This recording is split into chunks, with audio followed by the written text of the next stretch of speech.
This program features live coverage of an African safari and may include animal kills and carcasses.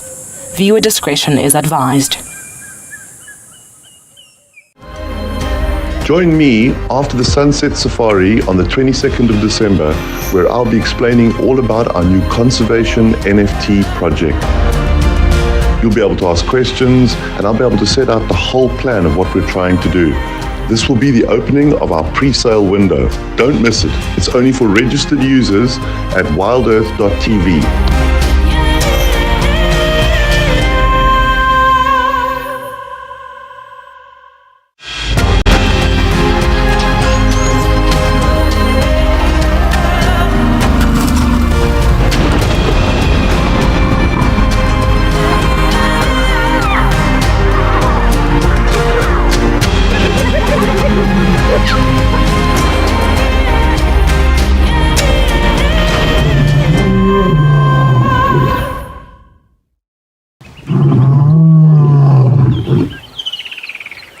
Good afternoon, everyone, and welcome to Djuma Private Game Reserve in the Sabi Sands, where it is really heating up beautifully, and we've got a big storm building in the distance. My name is Tessa. I'm going to be your guide here on safari this afternoon. Behind the camera is Darren, and we are starting the day off using our ears more than our mouths this afternoon. We are sitting at Treehouse Dam, and what we're wanting to do is listen for any oncoming elephant traffic. Hopefully in this heat they will be coming down to the dam. Before we have a listen to the birds, we would love to hear from you this afternoon. So if you have any questions or comments, please do get hold of us. You can find us at #WildEarth on Twitter.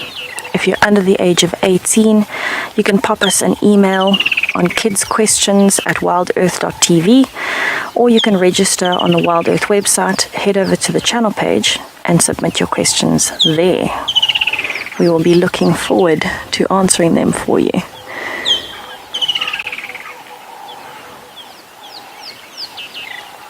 So it's about 29 degrees Celsius. It is heating up very much, and it's going to get hotter before it cools down.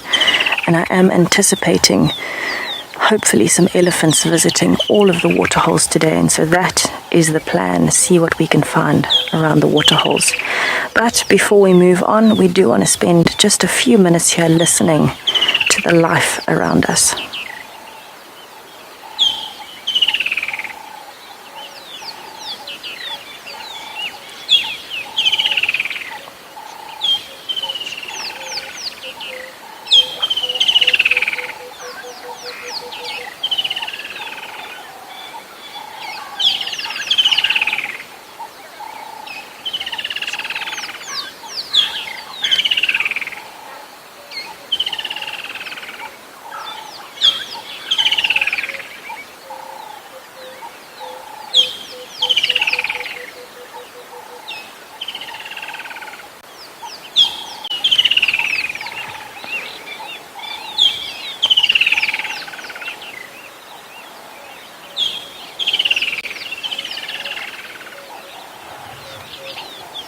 Can hear a lot of woodland kingfishers. Definitely a summer heat kind of sound. But what we are listening for as well is breaking branches, trumpeting in the distance. Anything that could indicate there might be some elephants around.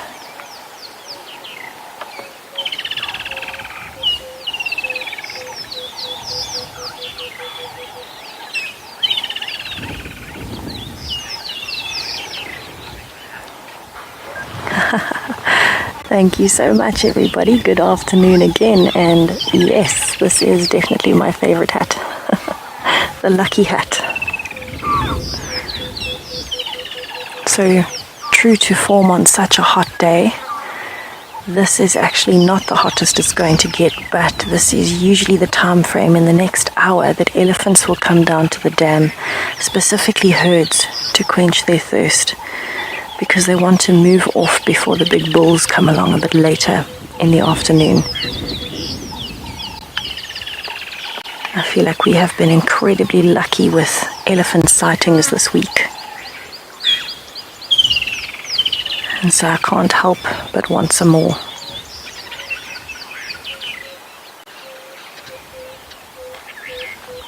I do think that because it is so hot today, the predators will not be moving around as much.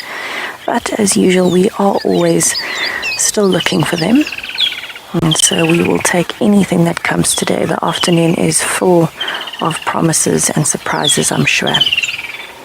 But while I sit here at the dam and take in some of the bird life, let's head over to Rexon to say good afternoon.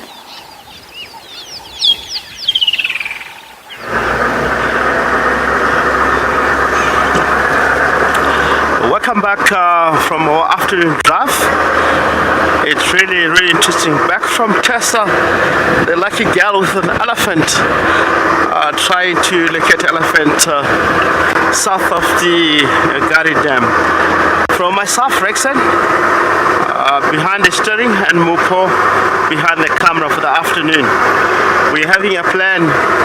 We're going in an area where we last saw Tandy trucks and the Kalamba trucks and the cabs headed into the area where we hope they might be still around in that area. If you look on the road there, Mupo, you can see a special animal called flag neck chameleon. We do have chameleon here. Look at that. Very slow animal movement, most especially crossing the road. They try to simulate as a leaf that cross the road blowing by the direction of the wind.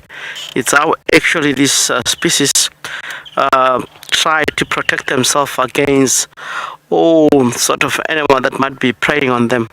We know that the cuckoos around in the area, they like chameleon. We have seen snake, of course, and a lot more species. Ground hornbill, I've seen that quite a lot, preying on a snake itself. It's just freezing on the road because they had the sound of the vehicle and try to not to move. And that's how actually chameleon in nature defend itself from anything that might be trying for it.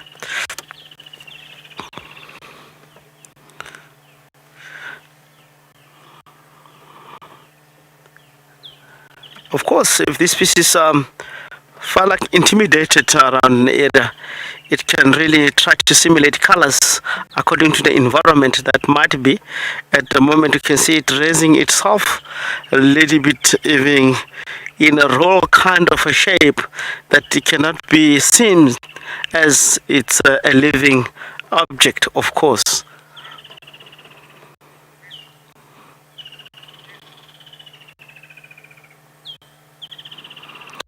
Chameleon in an area they prey in insects, more especially flies.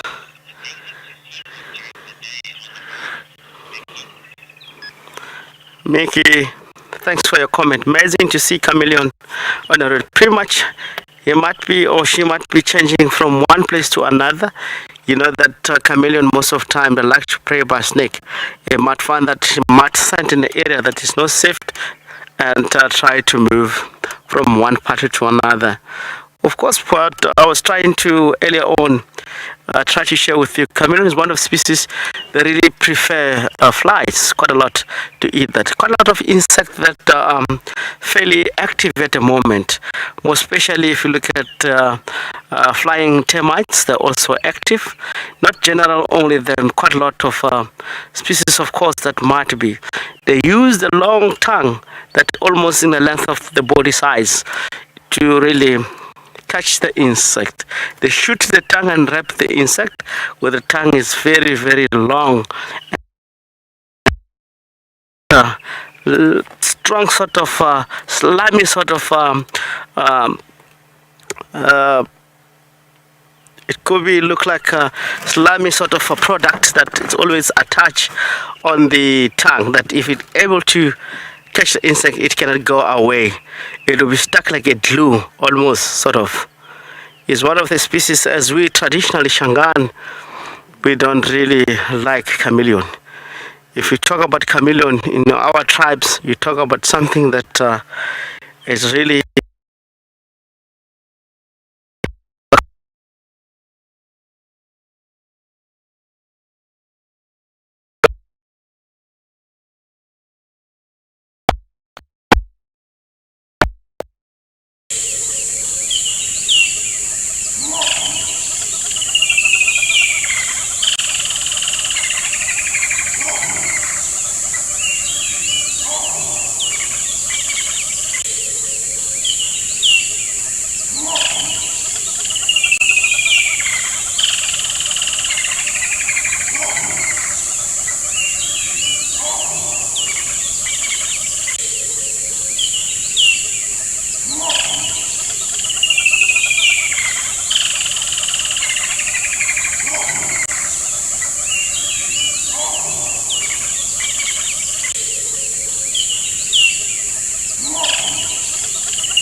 Welcome back again. We are live here at Juma Safari Live. We just left the area of where we have spotted chameleon, and would like to apologize for a technical problem that we're experiencing, all of us.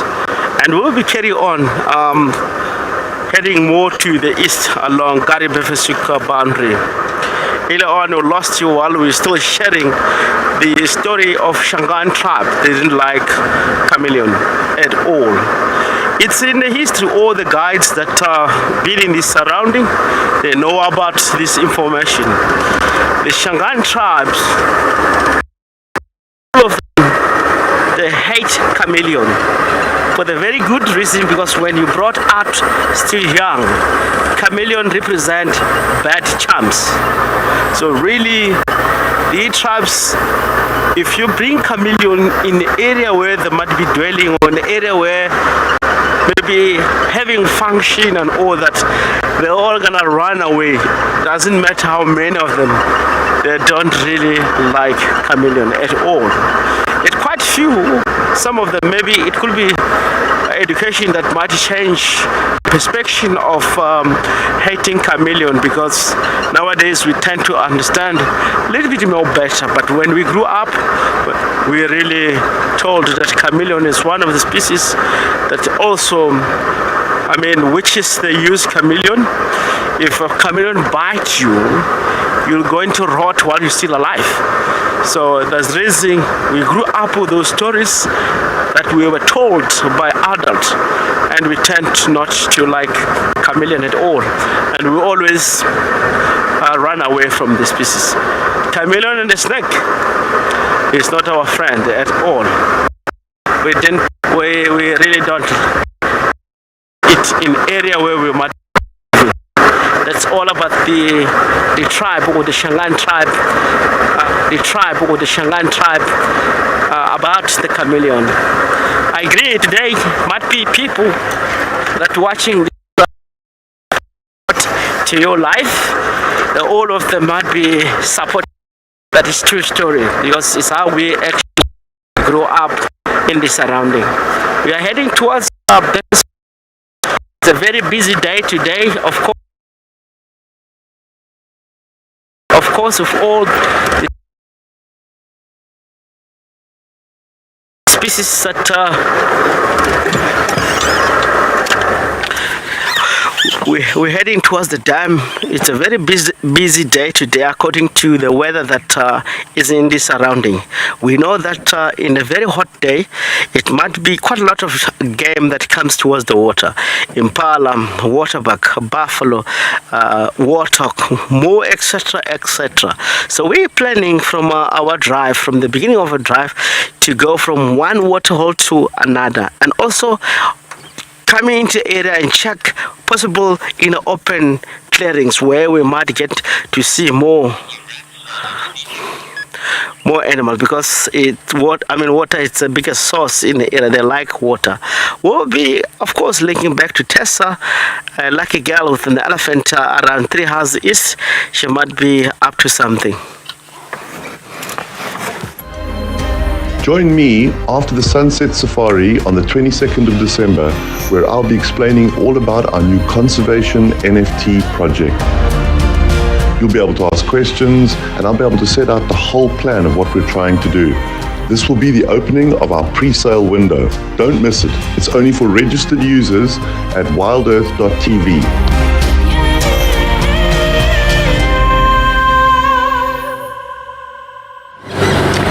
Definitely excited to see what happens with Town Hall tomorrow night.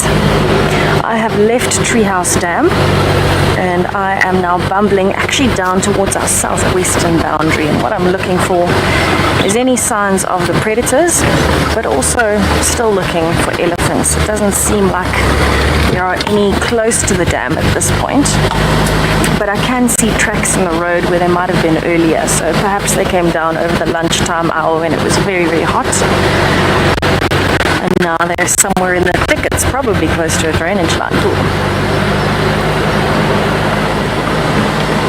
It's definitely one of those days where everything is just coming alive because of the heat. Insects are everywhere. There's birds everywhere. There's a giraffe!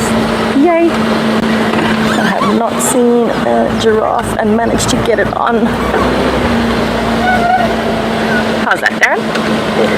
Yay! Okay, so it looks like quite a large and very dark giraffe. Still kind of figuring out what to make of us at this point, but I'm sure it will relax and go back to feeding very soon. So it looks like quite an old male giraffe. If you look very closely on his neck, when he's moving, you'll see a bit of a scar, bald patch from his years of fighting, but also have a look at his face. You can see that he's got bare patches on the top of his ossicones, his horns, but at the same time, look at that big hump on his forehead between his eyes. That shows that this is a male giraffe that is quite old, because that part of a giraffe, is particularly in a male, never stops growing.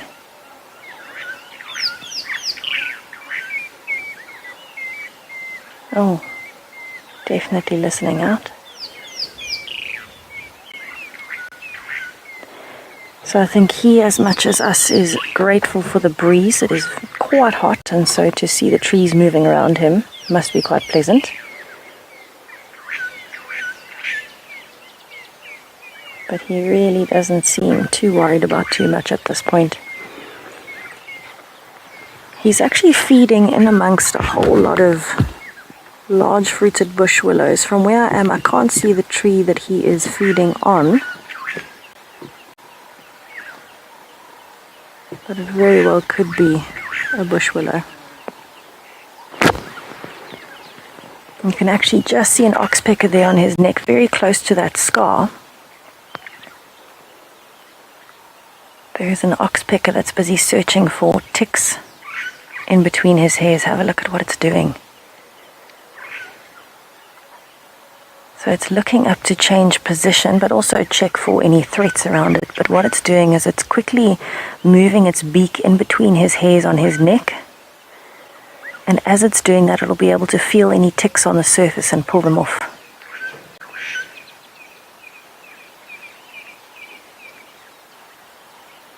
Very likely might go up to his ear now. The ears attract a lot of ticks because there's much shorter hairs and the blood is closer to the surface. So I wouldn't be surprised if he goes up to the ear. At the moment, he looks like he's concentrating on those wrinkles behind the jaw. Oh, right in the middle.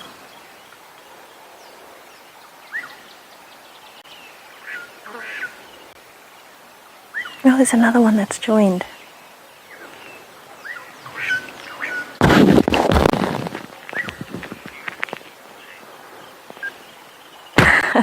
Yes, Chase, those nostrils are very big. His sense of smell is one of his most important senses.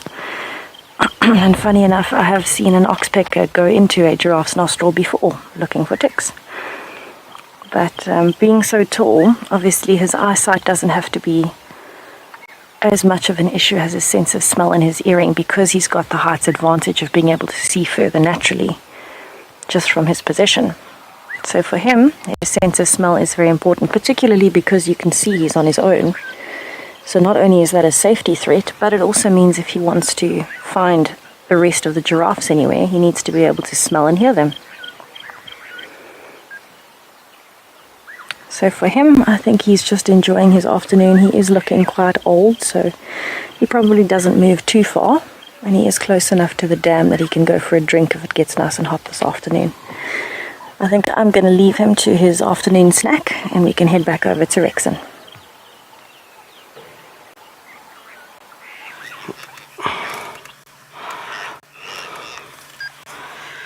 Welcome back from Tessa with the male giraffe live that brought to you around Treehouse Dam East. We just located the breeding heart of elephant with the tiny little one. At the moment you can see all the elephant look like they've been in a wallowing mud in order to cool down the body system. elephant is one of the species that are the water mobile species. Without going down to the water to cool down the body system, it cannot work. The reason behind that, elephant doesn't have reflection color to reflect light.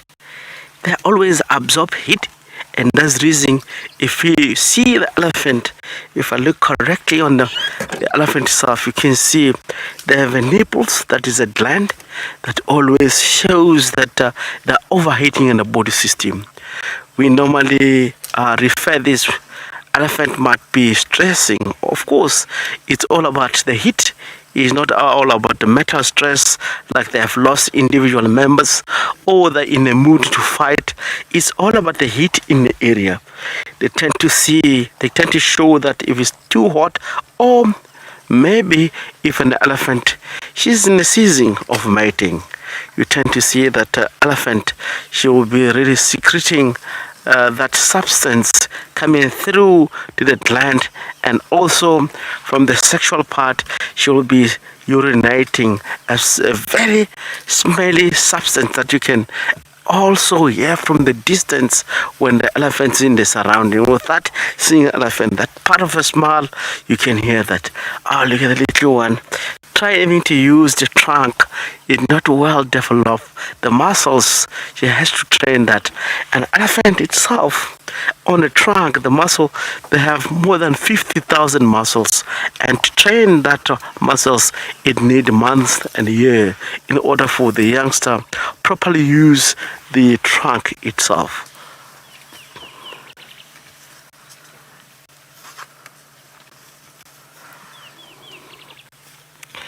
One of the signs that it's too hot in the area, you tend to see elephant flipping the ears now and then, is to cool down the body system. And we're all familiar with all the information behind that. The soft part of an elephant is just behind the ears. As they allow the wind to cool down, it radiates the body system slowly like that way. She's getting close. This head of elephant very much relaxed. You can see the youngster is trying to really stop the mother from the front. Kneeling down shows the mother that I'm a little bit tired. I'll now have a time to relax.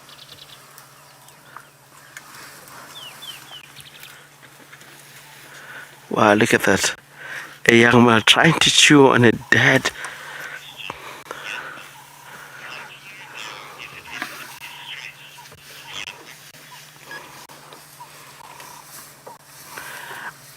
uncle.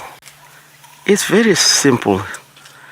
The elephant, if it's relaxed, you look at the shape of an elephant. For instance, let Mopo zoom into the head of the elephant. That's our able head and the shoulder, if we can. If elephant allows you to see the nuclear muscles, the shoulder muscles on the body of an elephant, and the head is low down, that tells you that the species is relaxed. If you don't see that shoulder muscles of an elephant and the head is being raised up, it means the elephant itself is not relaxed. What you see now perfectly, it tells you the elephant is relaxed. It seems really, of course, it's same with us. If someone really hit his chest and raise his shoulders in order to fight, you can see that this person, he wants to fight. This elephant, they really wants to join us. As you can see, the young bull is even trying to get a scent around us that who's in a vehicle, it's a petrol, it is a human being. All of the sense that we can also by nature, because our body, of course, it also gives scent. If we are nervous, the elephant will be able to read us that we are nervous. So if we are happy, the elephant will be able to read us.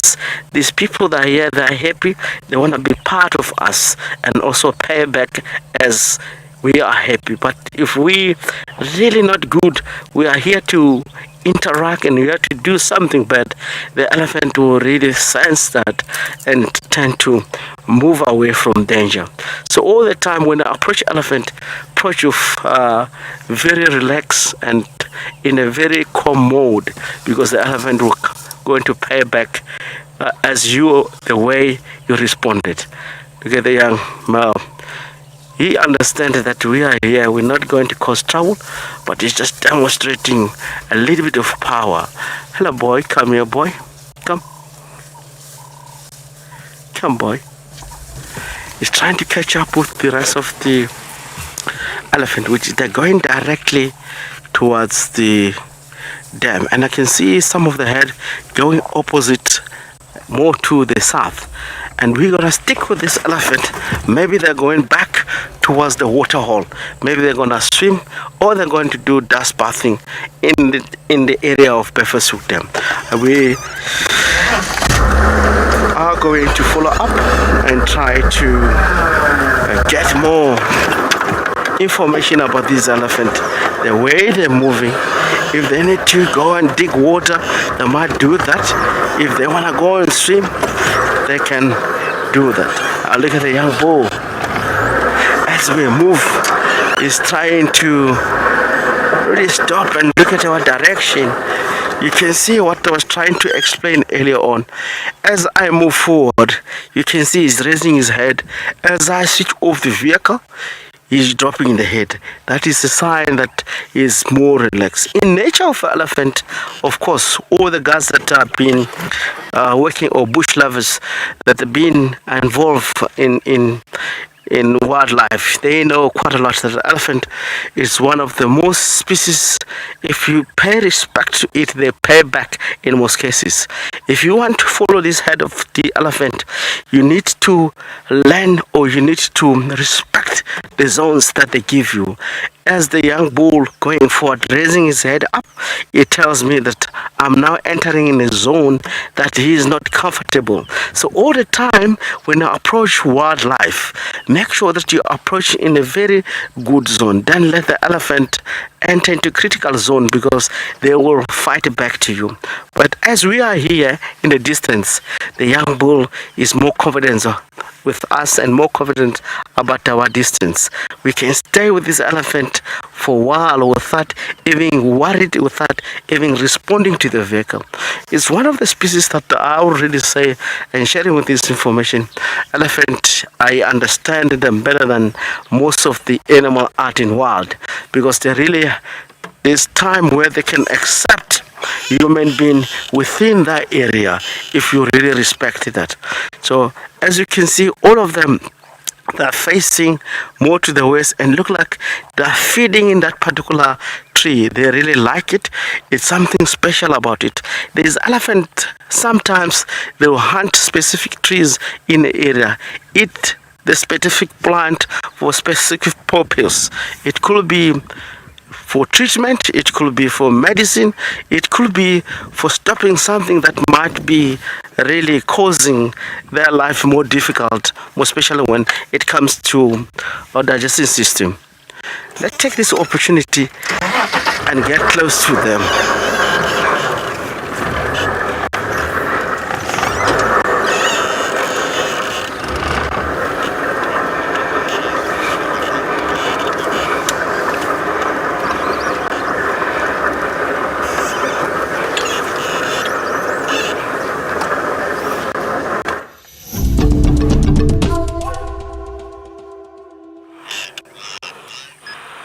Welcome back to the head of elephant live here at Juma Safari Live.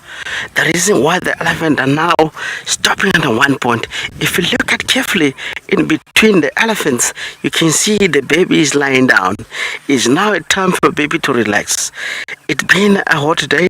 The baby's been walking through long hours. It will be a time where the baby will show the mother like what she was really presenting in front of us, kneeling in front of mother and trying to stop the mother not to move. In most cases, elephant will respect that. Once the youngster feel like he's tired, they will find a very a suitable area or trees that will provide shadow and let that particular youngster to relax. Soon it relax, it will get up and start to move in that direction. In most cases, the breeding herd of elephant, they rely on the youngster when it comes to movement. That is in the nature of elephant. That's the reason you find the elephant a lot more protective from the youngster itself. We have seen yesterday with Tandy, when Tandy just pop out from the breeding herd of elephant, they were trumpeting, all get together and put the youngster in a medium, which they shows the respect of protecting and how good they are when it comes to parental care. So each and every one in a head, it plays a role when it comes to protecting the youngster.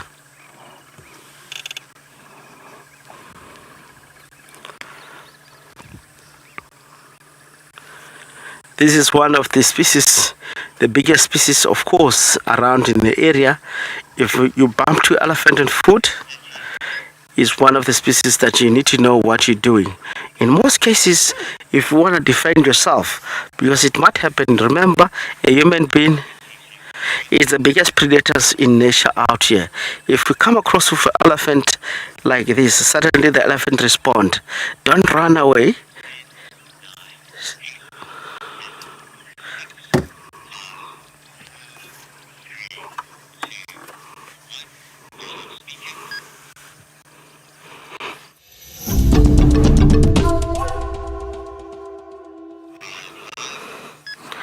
Welcome. I was just really welcome back here. We're still with the same elephant. We were trying to share information how actually if you come across with an elephant on foot.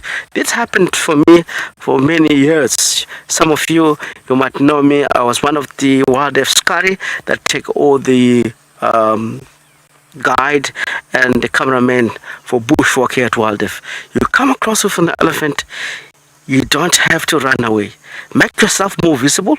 If it's in a very thick bush and you decided the breeding head is going to charge, be in the open and just wave your hands. If you can shout, you can shout. Then they can see you into the open. You become less dangerous. But if you try to hide and run away, you're so much vulnerable from elephant. Or if you come across with them and you find that there's a termite mound, try to be on top of the termite mound in a high ground, that it will make more easy for the elephant to see you. If they keep challenging and see that you don't want to really respond, maybe by firearm, what you do, you just settle down. You just sit down. You will see the elephant will reduce the anger and they won't able to come forward because they realize what might be in the area is not in a form of danger. It's more submissive.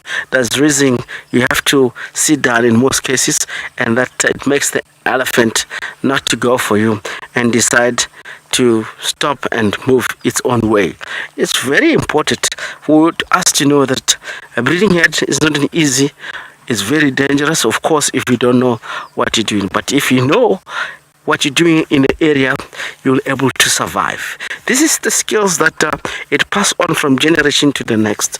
Remember, we grew up in the area, and the information that we have, or all the safety that I'm sharing with you, is something that I've passed on from generation to the next. I'm a boy that born under the bush, surrounded by wildlife. So really, if I'm in the area, I'm home. If you take me and send me in town, in Joburg, wherever, I will get frustrated. But if you take me and put me next to the elephant, I will have joy, because it's something that practically I brought up doing it and living with him in this environment. Always bump to the elephant and know the measures of protection myself in the area. It still shows that it's very hot, but the only thing that really why they stop here is to give the youngster more chance to relax.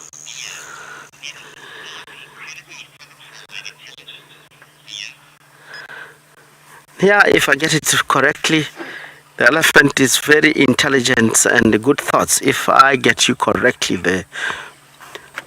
Of course, if you look at the elephant the capacity of the brain is almost 5 kg.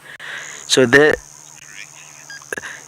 you can see it has to be one of the most intelligent species in the world. There's such a huge capacity of the mind in one of the species in record. When we read, it's one of the species, of course, that can able to identify danger and everything that might be happening in the surrounding. So if we come to them, for instance, if the hunters come to them and want to hunt, they will realize, they'll think about it and start to respond. And again, it's one of the most highly intelligent. By looking, you can see how they find water, how they find when it's thunder in area, how they move in areas where it can protect themselves. We'll be, of course, cutting back to Tessa, which she might be still with the big giraffe around Twin Dams East. Join me after the Sunset Safari on the 22nd of December, where I'll be explaining all about our new conservation NFT project. You'll be able to ask questions, and I'll be able to set out the whole plan of what we're trying to do. This will be the opening of our pre-sale window. Don't miss it. It's only for registered users at wildearth.tv.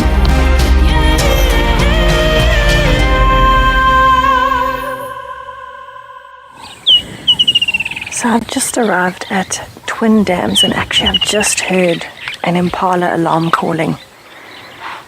There, you can hear it again.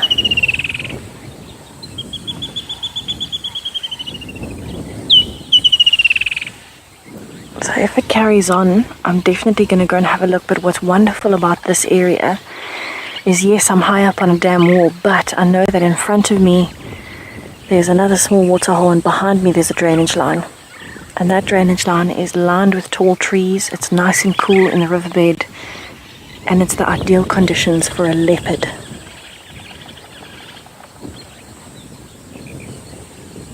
So the impalas are currently just at the top of the dam. They're slightly hidden by the bushes. But I am noticing that they're looking towards the dam and the drainage line.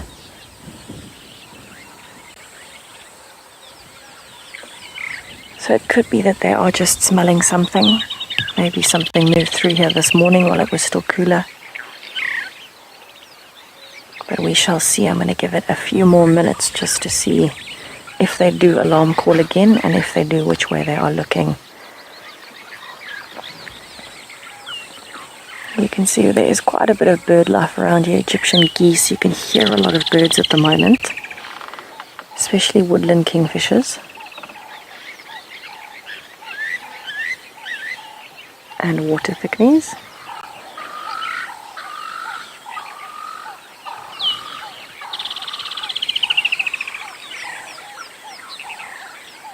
It seems like the impalas have stopped alarm calling, but it's one of those moments, as soon as you hear an impala alarm call, your whole body naturally gravitates towards it to see what it's looking at, and your heart stops for a second.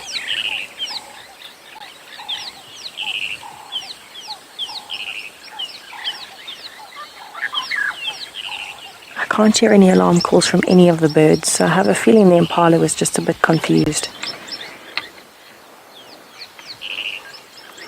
Wesley, yes, the birds are incredibly active today. Just around the dam I can see swallows, I can see water thickenings, the Egyptian geese, lots of weavers, which is what you're hearing at the moment. Starlings as well.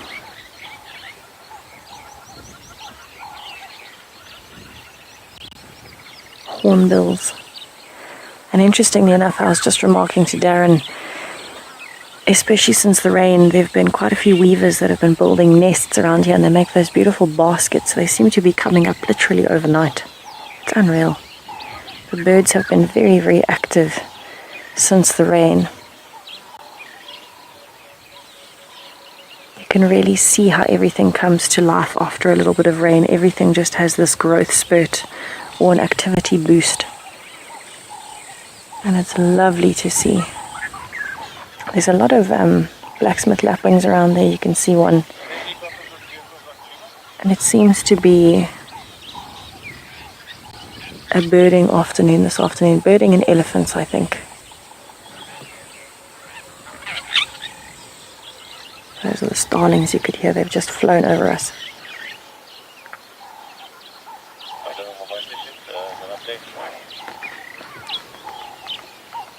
So I definitely think that impala was confused. They have relaxed completely. They've actually moved a little bit closer to the dam, but behind the bushes. So now I can't see them.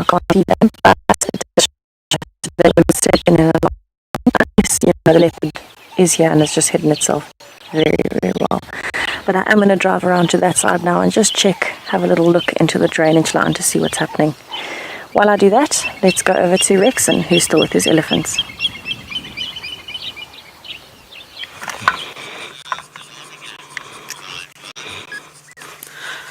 Welcome back.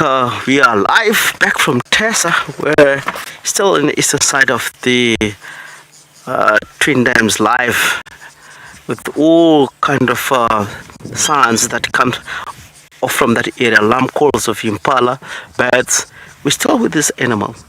Elephant is still right in front of us. They just stopped the road. We cannot move forward. They decided to hang in the area. One thing for sure with an elephant, when we really look at the all species, how good is an elephant when it comes to memory? Of course, it's one of the most intelligent species. Why it's almost recommended the elephant is one of the most intelligent species in the world. This is one of the species, of course, when it comes to memory, it's so good. If they're here this year, which today is 21st of December 2021, they will come back in the same era almost the same time next year season. If anything happen here, if any human being, like if I interact with this elephant, they will able to recognize my voice and they can able to recognize my shape, the sound of the vehicle that I'm on, and also whoever in the vehicle. They will also know that if it's a lion in the area or pride of lions in the area, try to interact and hunt, they will be able to identify that particular pride. Next time when they came here, or next after a year or 2 years, if they do happen to come and cross with that pride or cross with the specific guide that really gives them trouble, they will be able to identify that person and they will respond to it. Even if it's 10 to 15 years time, they will going to respond in that particular individual person. You had sometimes the guide had been charged by an elephant in the reserve, or one of the guide has been murdered with an elephant in the reserve. It might be something that you have done before and the elephant never forgets.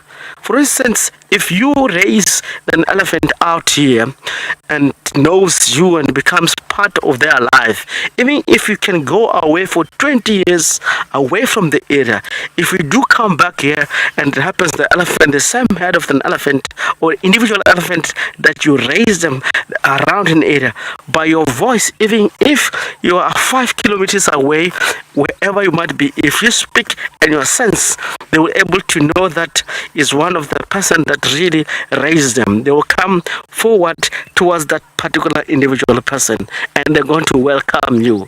Easy on that way. You see how good is the memory and how intelligent this species. It happens a lot.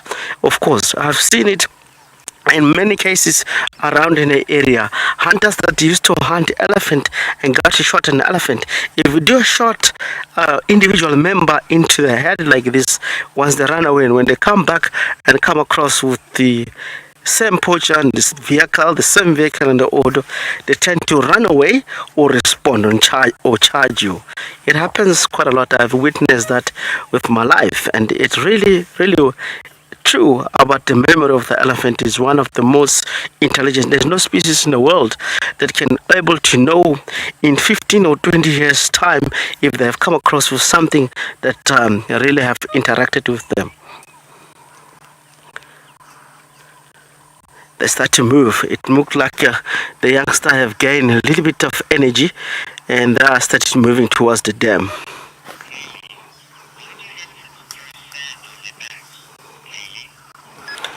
Okay, wanted to know, let's take an opportunity to really answer your question. It's very important, Kay, because elephant in most cases, if you look at the skin, it's very rough. It's about 5 cubic centimeter, if I'm not mistaken. It's really tough and it's got a lot of cracks in it. It might be lots of flies want to parasite on the skin. If once they parasite, it will damage the skin and it might have a lump on that particular skin. It will be upset. So really they try as much as it can. If you look at the tail, it's always flipping from one side and putting inside to get rid of all flies that might be trying to parasite on the skin itself. So it's more important to do that. In many cases, again, an elephant, if it does have an injury, they use sand to fill in a gash that it can heal very easily. There will be no parasite that is going to parasite in that particular wound. That's the reason quite a lot commonly you find them throwing sand in their back. Oh, look at that. They all simplify. We have to learn from the old species when they move out in the bush.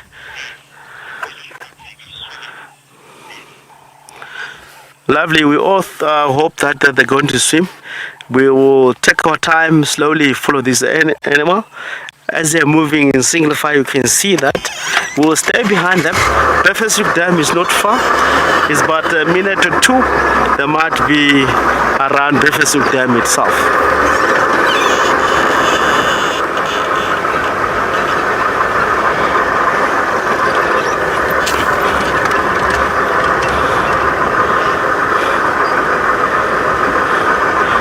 Live from the elephant, will be linking back to Tuss, which is still moving in the east of the Twin Dams area, looking for birds, and also might be following up on the alarm calls.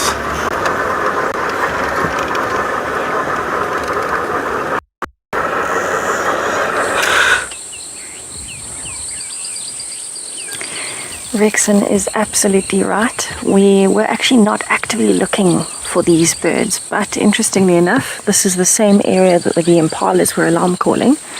And as I was checking next to the drainage line, spotted these guinea fowls up in the tree. Now this is not something we see often at all, and the first thing Darren said is, there is a leopard here. And so we are actually just spending a little bit of time right next to the drainage line watching these guinea fowls, because they will start alarming if they see it again. And also watching the impalas. Currently they're behind the vehicle, so I'm not going to ask Darren to swing around to those, but they are standing looking very alert as well down towards the drainage line. Now guinea fowls are known as a ground bird. It's probably only the 5th or 6th time I've seen guinea fowls up in a tree, and usually there is a very, very good reason for it. The area that we're in is the area that Thandi and Tlalamba have been frequently visiting. And so I'm wondering if one of them did not move through here just now, and that's why the guinea fowls are still trying to clamber further and further up the tree. It looks as though they're quite relaxed at the moment, but when we got here they were still right at the bottom branches of this tree, and they've worked their way up.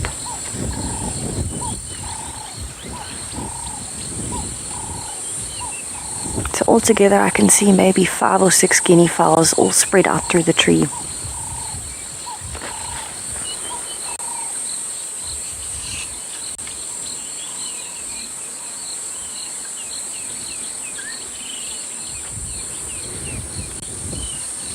So guinea fowls really do have absolutely no purpose for being in a tree, especially during the day. They are ground feeders, they're ground nesters, and they're actually not physically the best flyers either, because their body shape is quite awkward. They're ground birds, so they're heavy birds. And so when they do fly, it can look quite clumsy. I haven't seen them looking in a particular direction or anything like that, because it is so dense here at the drainage line. We've got to be very, very careful when we're checking. Maggie, yes, they are prehistoric looking. They remind me a bit of a velociraptor when they run, but that blue and red helmet on the head really does look just like the dinosaur era. And they are very closely related to dinosaurs, so it does make sense. A little bit of Jurassic Bird Park going on here.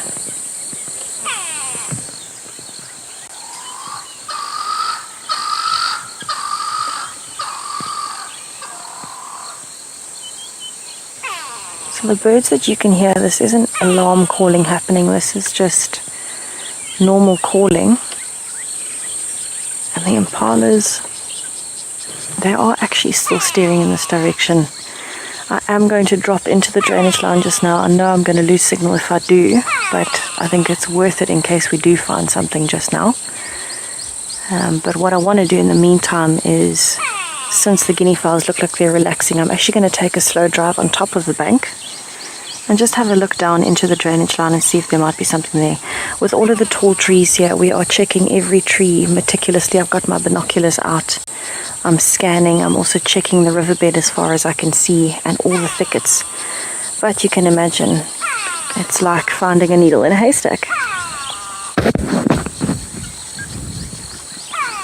So it will be very interesting to see if there is something that is still hanging around. I haven't seen any tracks on the road here, so I'm guessing whatever it was moved past in the drainage line.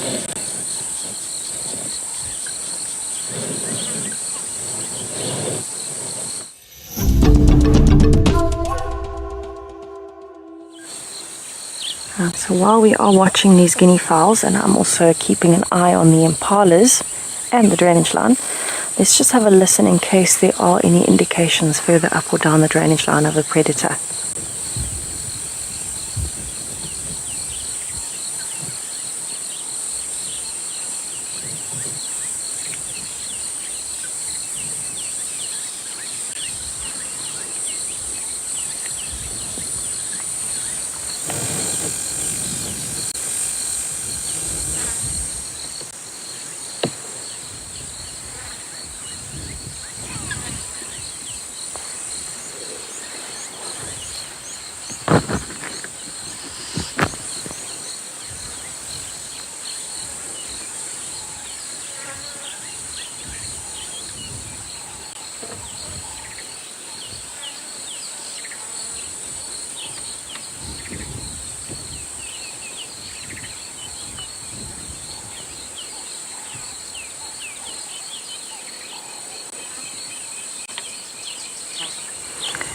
What I am wondering is possibly a predator like a leopard moved through here earlier, very likely. And so the guinea fowls went up the tree. It is nice and cool up there, and maybe they weren't so confident to come back down yet. And then a while later the wind might have swirled up from this drainage line, and the impalas caught a whiff of the leopard or whatever predator it is. And when they started alarm calling, the guinea fowls moved further up the tree. Bit of a knock-on effect.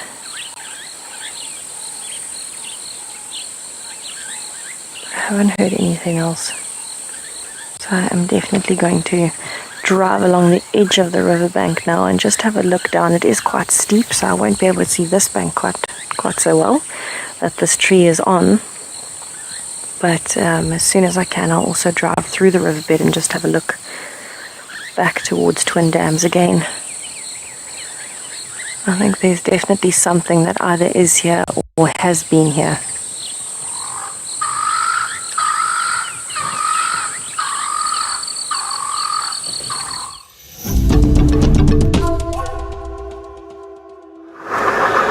Welcome back from Matassa, which she's lucky had it in the area where impala and francolin guinea fowls, they're really indicating that it's a leopard in that surrounding. I hope Tessa, she will be working on that area and try to relocate the leopard very hard. We are live here in Juma Safari Live with this elephant heading down towards the waterhole. You can see all of them, they're still on the road. The single file, this make me very, very excited. The rules of the animals, they never break it. If you look at the one that more into your front, they're even running faster because they're getting close to the water. Water is about now less than 100 meters to the rest of the herd.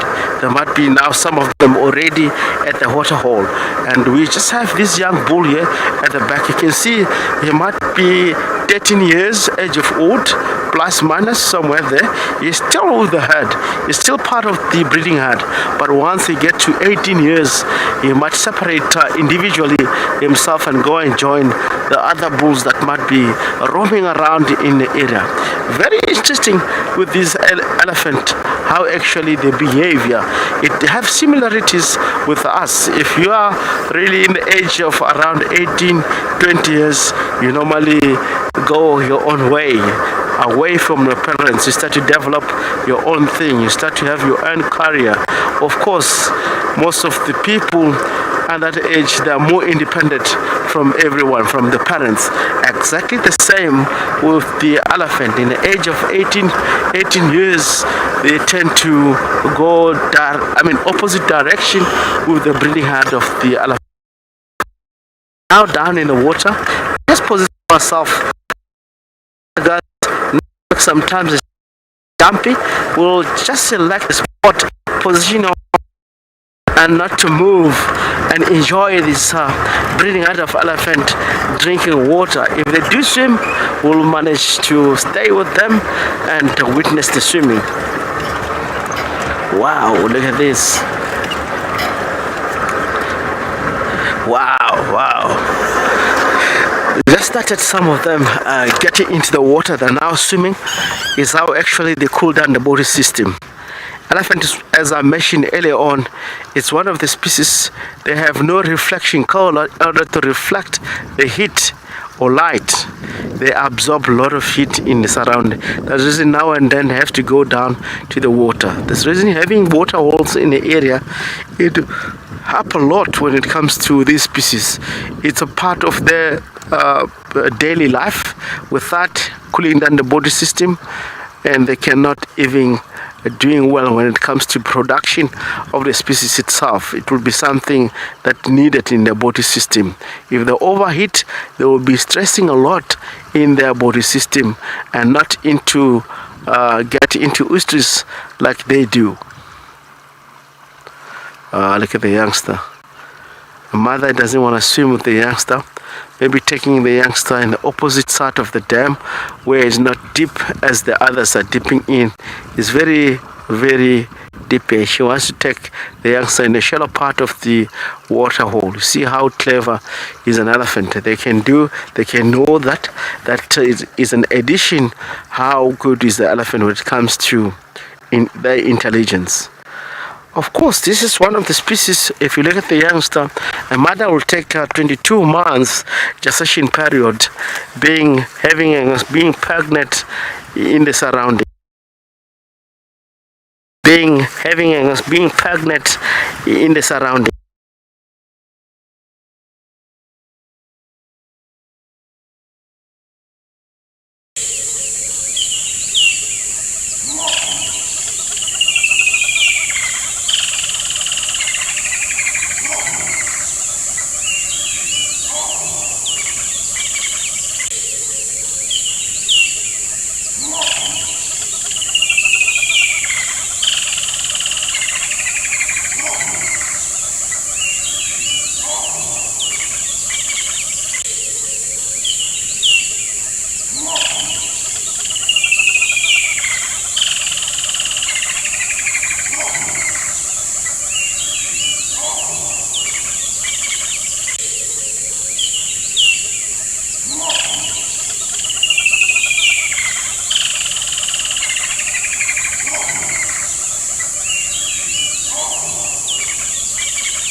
We are welcome back here with the elephant drinking water. Some of them, they're swimming right here at Befesuk Dam.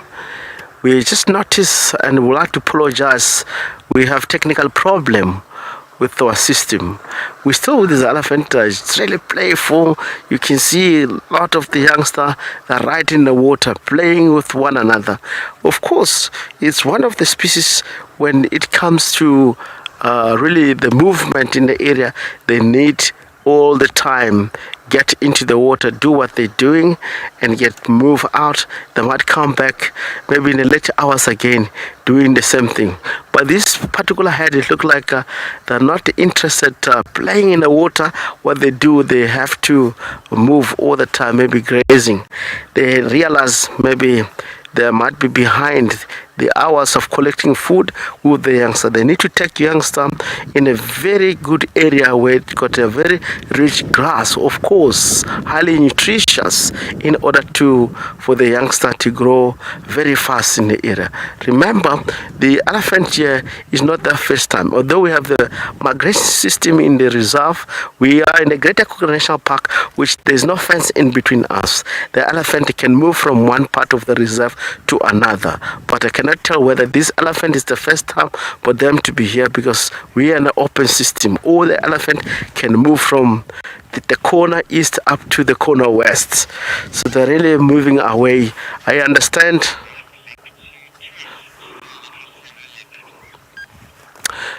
Now they are moving, getting into the green pasture wherever they're going towards the drainage line.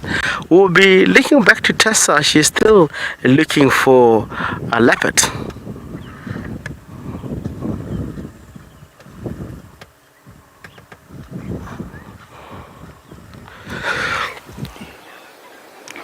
So we're still sitting around twin dams. The grass is blowing beautifully in the breeze, and we've been listening to the impalas alarm calling. We had those guinea fowls up in the tree and we just could not see what they were looking at. So we figured we would stop here for just a little bit and see if we can hear anything else close to twin dams. And would you look at that? It's Sasha. We are very, very ecstatic to have found Sasha right next to the road, creeping through the bushes and now having a nice little cat nap on such a hot afternoon in the shade.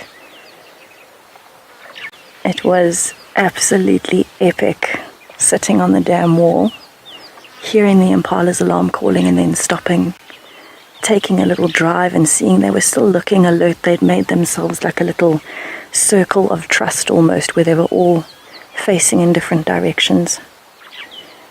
The guinea fowls were the next best indicator. And then as we left and started driving on the edge of the drainage line, Sasha came up right next to me.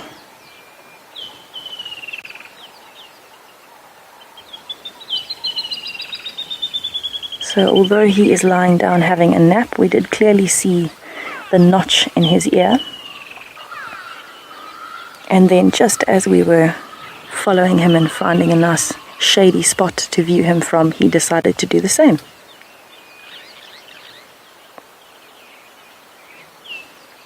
So this is actually my first time seeing Sasha since September. I was away for a while, and it's always exciting to see one of the characters that you know after so long away. And he has gotten bigger, I can tell you that much. He has grown in the last few months.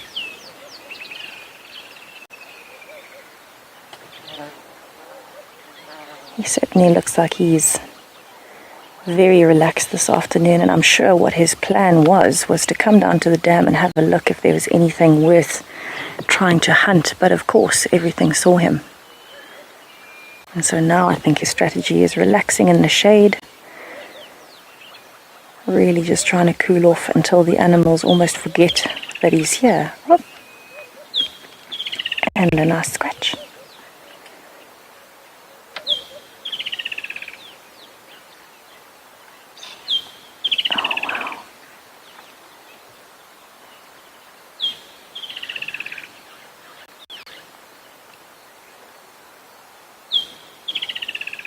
That was a very big yawn.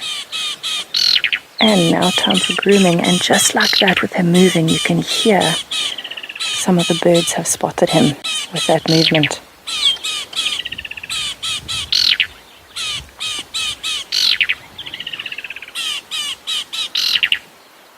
How's that for an alarm call? Definitely can't miss that.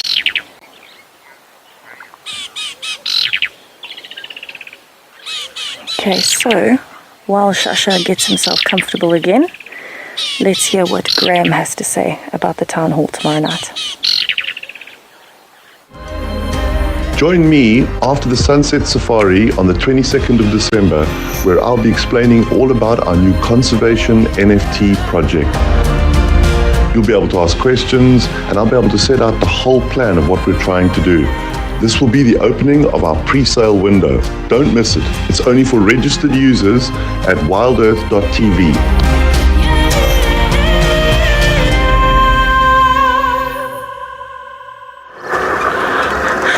Welcome back from Tessa with Sasha Live. We are in the area almost where this morning we left tracks of the lamba and the cubs headed in a drainage line.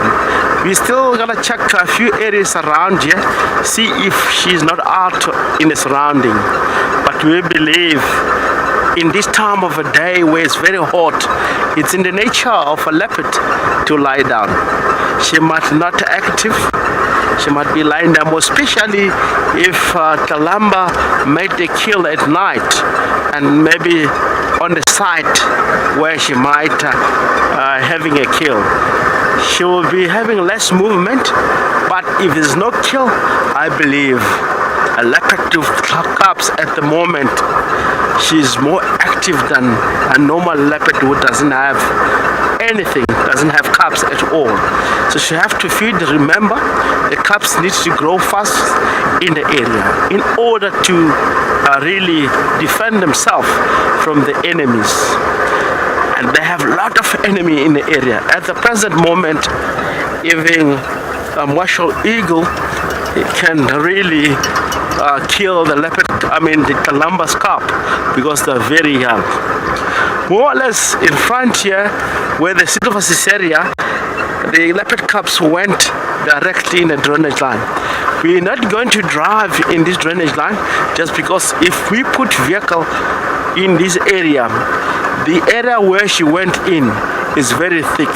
It's going to be less bushes because we will be always off-roading or creating a road network where hyenas and the lion might try to investigate in the area what might be going on. So by the way, if you do that, you might be attracting other species to go in that area. We'll be only going to the den if the lamba, we find the lamba and invite us straight direct to the cubs. Is how actually we respect the den of a leopard in this surrounding.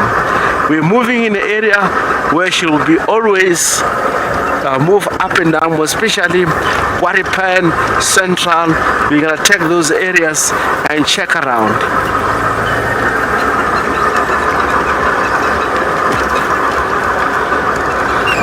I believe everyone wants to see the lamba's cubs.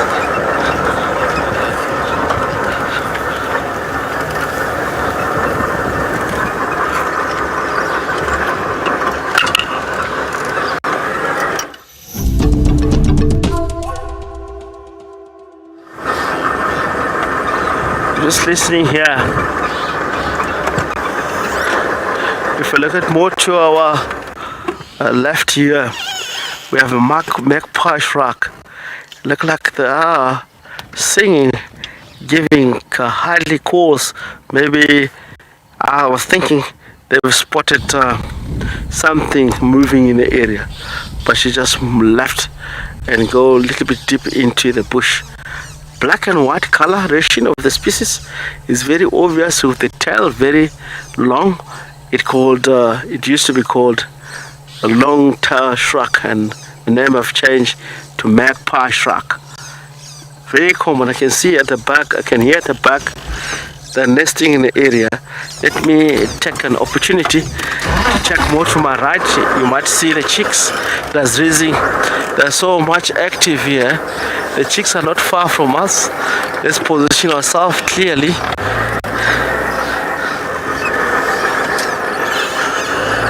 In this tree here. It will be difficult.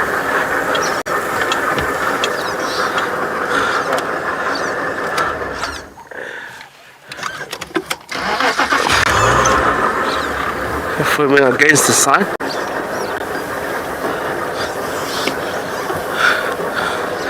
You can see in the middle of the tree, there's quite few of them. It's one of the species, of course, that can let you the presence of leopards in a surrounding. If you are walking, tracking a leopard, you have to listen to them. Also, the biggest security that I trust more than anything else is velvet monkey. If you had a velvet monkey lambing, it shows that it's a leopard in that area. And the calls is more common, it's different. If the velvet monkey see a lion, it will be doing a very slow call. If you do see a leopard, it will shows and they're doing triple calls. Later on, I might perform these calls for you in order to understand. We'll be linking back to Tessa with Sasha.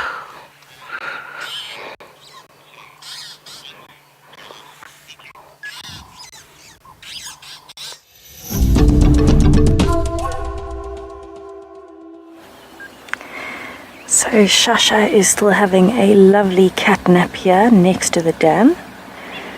We have been joined by some game viewers, and you can see he is definitely hearing the movement. He's moving his ear around. And it's so lovely to see him so close and so relaxed. Oh, there we go.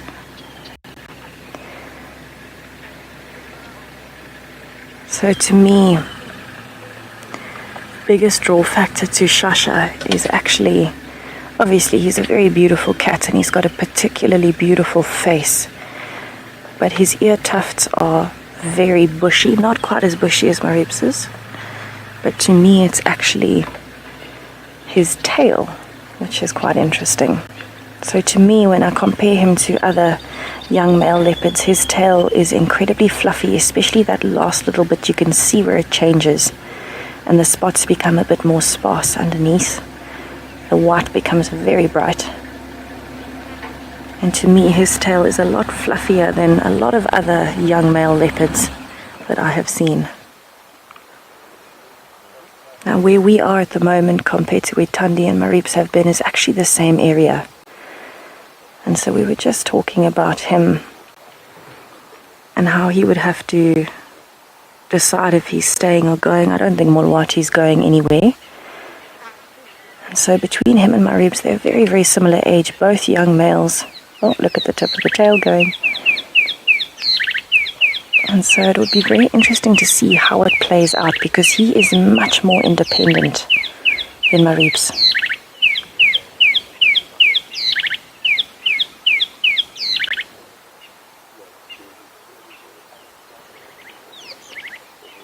You can see he is incredibly relaxed. I don't think he's too bothered about much at the moment. I think when it starts cooling off a little bit later, he's probably going to start getting active again. But for now, I think he'll just keep moving around in the shade, because where else is there that's going to be better than this, you know, right next to a water hole in the soft long grass in a nice shaded area. And it's thick enough that animals walking past might not necessarily notice him. I know that we certainly didn't until he was literally right next to me. And you can see why. He camouflages incredibly well.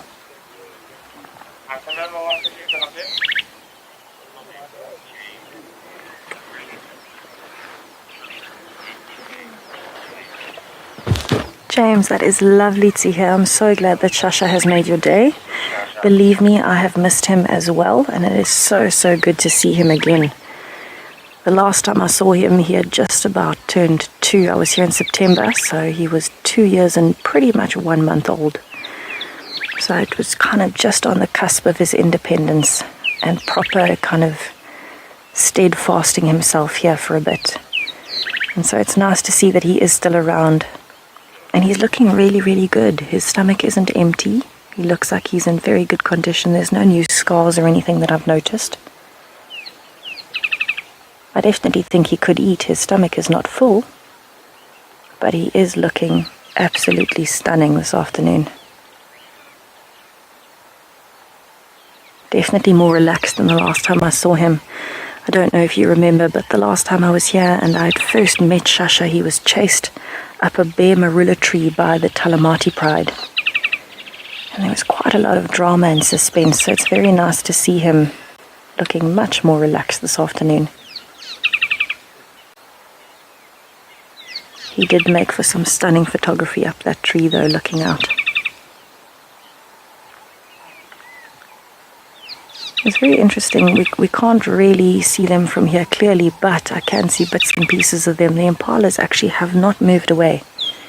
They are still close to the dam, and I think that's because where he is, they could smell him, but they can't see him because it's nice and thick.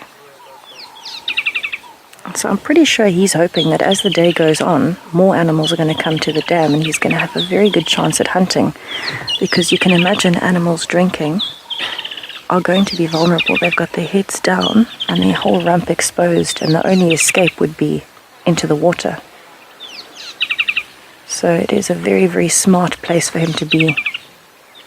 He's also given himself enough leg room that if a hyena or anything like that came along, or even another leopard, maybe Maribs or Tandi, he could move off pretty quickly and silently if he needed to.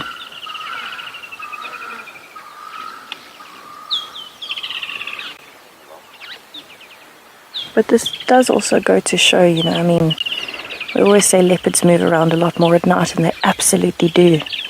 And although he doesn't look like he's doing much right now, he was moving when we found him. And he had been moving because the impalas and the guinea fowls knew he was here. So he's definitely been active during the heat of the day, and it's something that you notice more and more when you spend time with particular leopards, particular individuals. Some of them are much more active in the day than at night. And it was the same thing when I saw him in September. He was active during the day. He'd been moving around and unfortunately attracted the attention of the lions. I can't get my words out. I'm so excited to see it.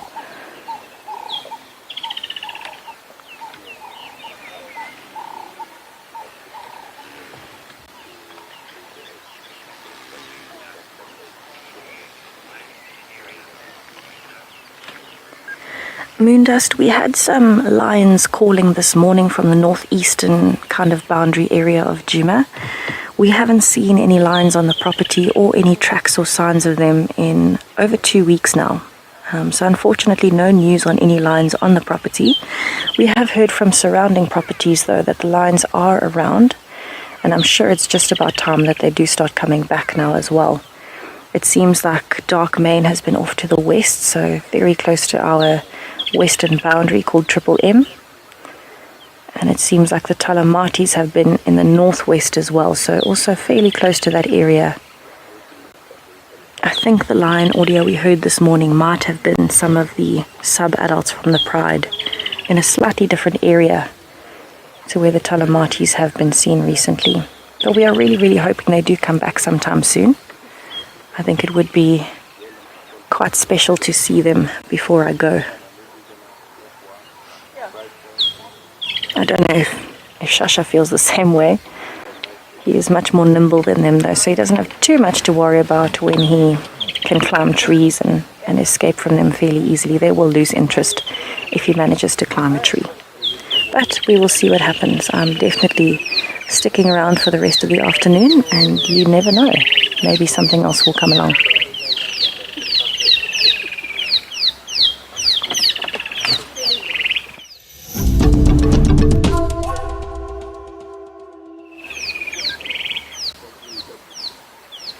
So I can tell you it never gets old sitting and watching a leopard. Always feels like such an honor to be in their presence, because they are such solitary, elusive cats, and when they get to trust you and get habituated, you could spend hours and hours with them and not get bored. But But while we watch him take his cat nap with that beautiful grass blowing all around him in the breeze, let's have a listen to some of the birds that are around. They seem to have forgotten that he is here.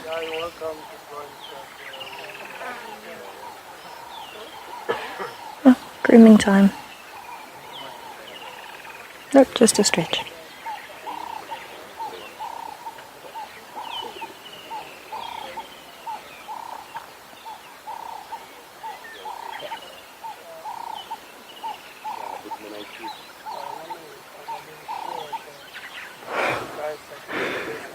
I think the position that he's in, he's probably getting a little bit stiff at the moment.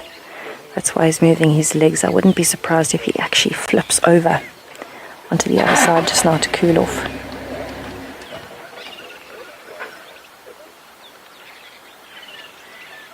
Isn't he stunning?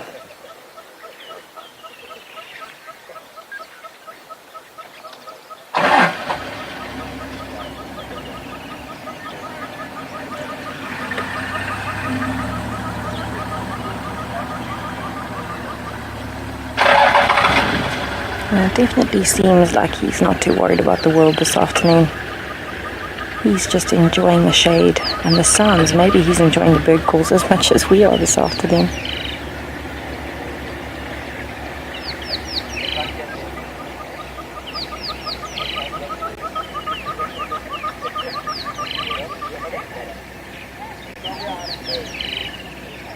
I hope he lifts his head again a little bit later and we get to see him moving around a bit, because he really is such a stunning cat. He's got a beautiful, sleek form for a male. Always a pleasure to see him moving around a bit.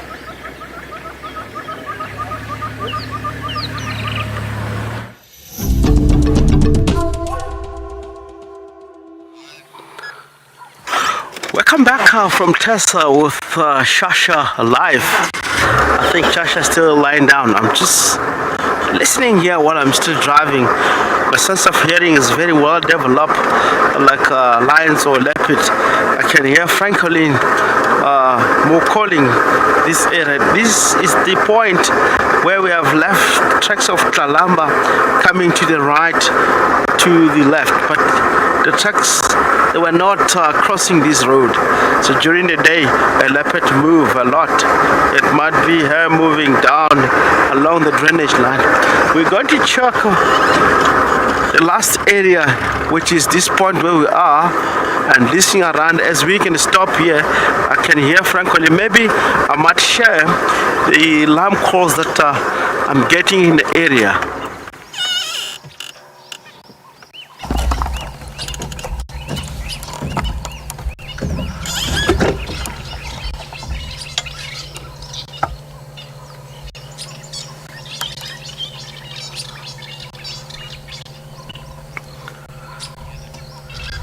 Direct straight east from us, straight west from us, is where the alarm call of Franklin's.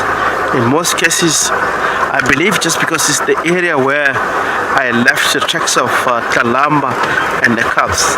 We're going to check here. These alarm calls, sometimes it's very important to follow up and listen to them. It adds into your trackings and finding a leopard in the surrounding. Earlier on, I promised to perform, the alarm call, as we are hearing a alarm call of the Franklin here. It is so important. We know that out here in the bush, if we really get to hear the alarm call of velvet monkey, if it's a leopard, it will be triple times. If it's a lion, it's very slow. Leopard a little bit faster in this way. I'm not trying to interfere with the wildlife here by giving this call. In the area where we are, I don't think there's nothing that will get affected with my alarm call, and it cannot travel that far. A monkey is very loud. You can hear the monkey from the distance. Some of you who always at the water hole, you know how it sounds like. You will be really witnessing if I'm not doing the correct way. The monkey, if they see a leopard, they are in this fashion.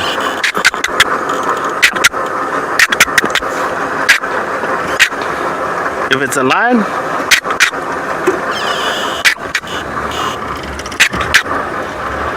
slow. A leopard is very faster. Now the course is behind us. We just want to check in this road. The Franklin is behind us.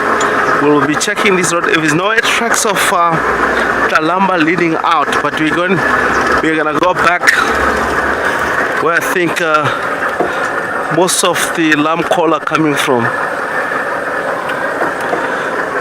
One more here.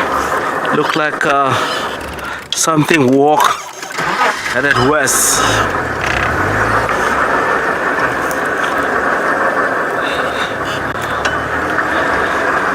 Now it looked like a squirrel that were jumping here, hopping from one spot to another. But I'm gonna go deeply into north along the road there and try to observe and stop and listen where this audio come from.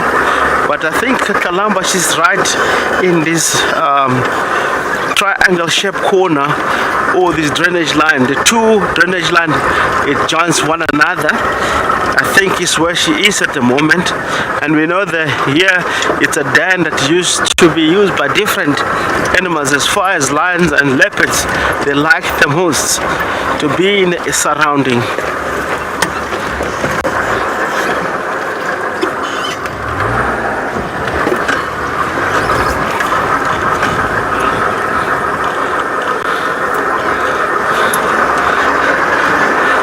Thank you so much, Shalon. Your comment, it's real, you love it. Something that I've practiced and mimic, vivid, mark and study. Of course, the meaning of them while learning from the wildlife. If they present in this way, it's meaning exactly this way. Yet we have no tracks, but the alarm calls it coming from directly in the surround. The biggest thing now at the moment is to find the tracks and follow up. Let us stop here. If we look at more to our left here, this is the idol of this is the area of a leopard. There is no way a leopard would love the area. And with my information in the history of lions and leopard that denning here, if you go, there's a dead tree called look like a leadwood, whitish in color. On that corner there, it's a den. We have seen purple eye denning in the area. We have seen a Tandy also denning in the area. I've seen a lot more Kurula. All these leopards that used to be in the area, they have den here a lot of time. Will be, of course, while we're still listening around here, Tessa, she's having a lovely young leopard that everyone was really wishing to see.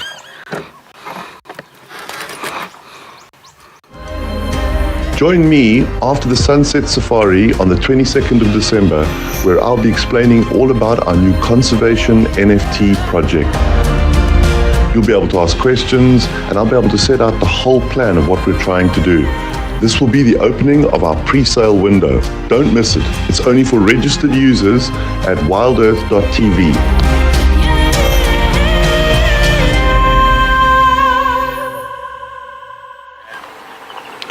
So Sasha is starting to stretch and move a little bit as he's heating up. I think he was starting to sweat on the one side in the sun, and so he's rolled over onto the other side. And he's having a stretch every now and then.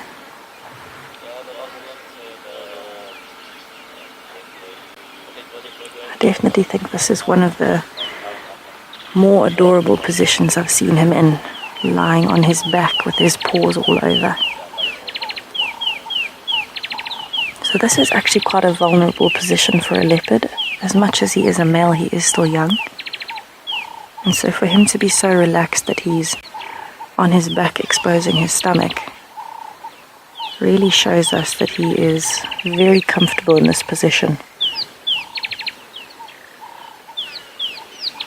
I think the flies are starting to bother him though. You can see he's starting to twitch. He might roll again. He can't decide whether he should stretch or groom. Definitely stretching.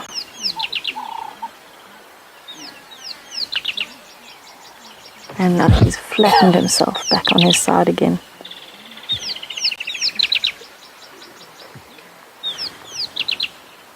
He has got an exceptionally long tail, hasn't he?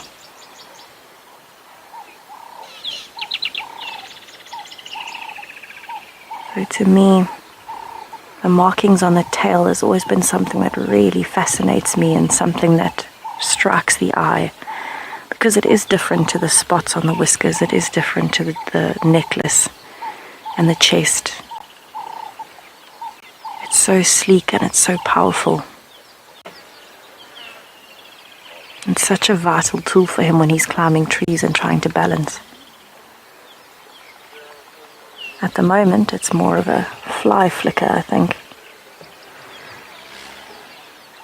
There you can see a little bit of his whiskers on his face. As sensitive as fingertips, if not even more. Also another absolutely vital tool for Sasha.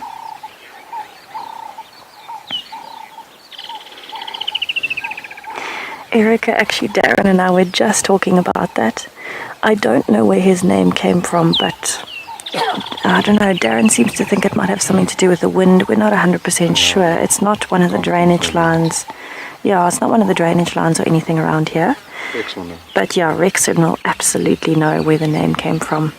A lot of the names of the leopards have come from areas that they particularly enjoy or particular habits or characteristics that they have. Sometimes even just, you know, a bit of their personality shining through. But this I actually don't know. Look at the tip of that tail communicating with us in its very cute, extra fluffy form. So that's actually just him getting frustrated with flies, but on an ordinary day, that would be him communicating that he's interested in something if he was walking around. Very, very important for communication in leopards, and we can tell so much of a leopard's mood and its activities just by watching that body language. Oh, beautiful.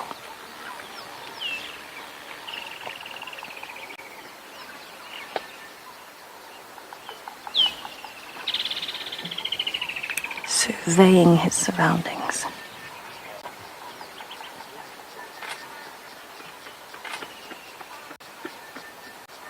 That noise while he's scratching is incredible as he's slapping past the skin. Oh, there he's getting up.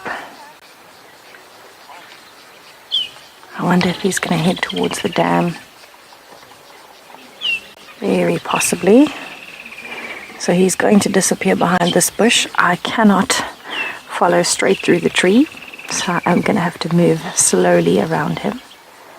And look at that body language with that tail. He knows he's out in the open, and so he knows what he needs to be doing, showing everybody that he's nice and relaxed and he's not busy hunting at the time. Alright, let's see what we can do. Now you can hear the impala's alarm calling at him. Alright, so he is walking along the dam wall at the moment, just on the edge. We're just straightening out there.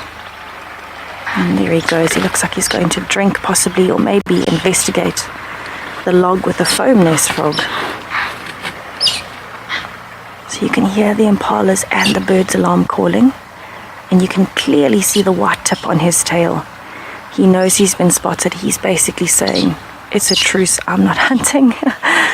But he is chasing things into the water. I think there were terrapins on the log.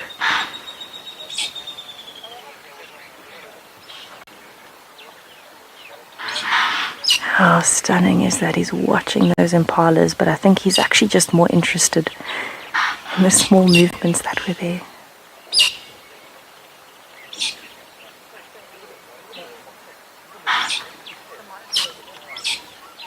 Oh my goodness. He's looking for some food. I know that that is where... Oh, there he's drinking actually. I know that that is where some monitor lizards normally are, some water monitors. Interesting how he's choosing to drink in between the logs. Maybe he feels a bit more protected there. Or more stable, so he won't fall into the water.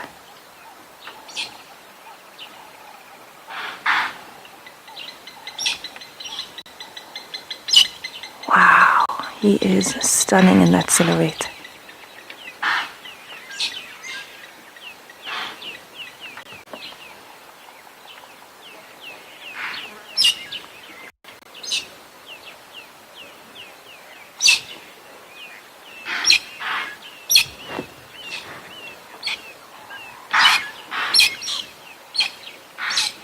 Alright, he is going up. Oh, I think he's spotted a bird, actually. Excuse me, I'm half sneezing. Oh, look how his whiskers are catching the light.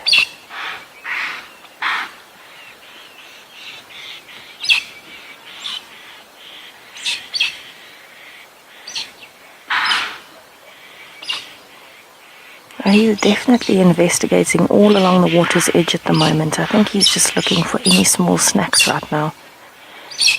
But also picking up on the daily news, you know, all the other animals would come past here at some point too.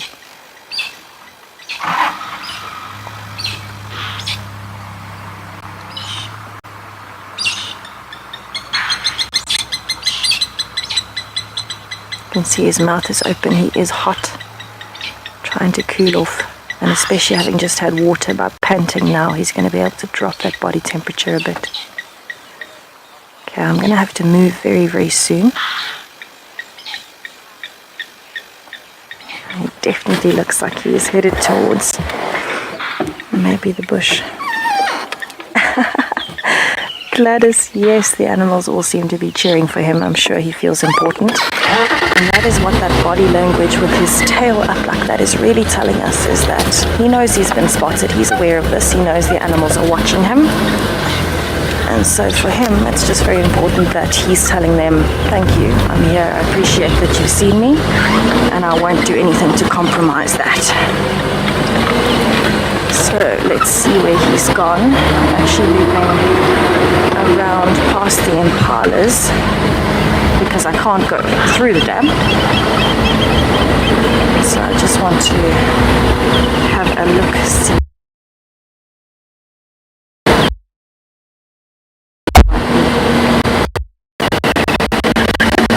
Right, let me see if I can catch up with him again quickly. It looks like he's moving towards the thickets of the boundary.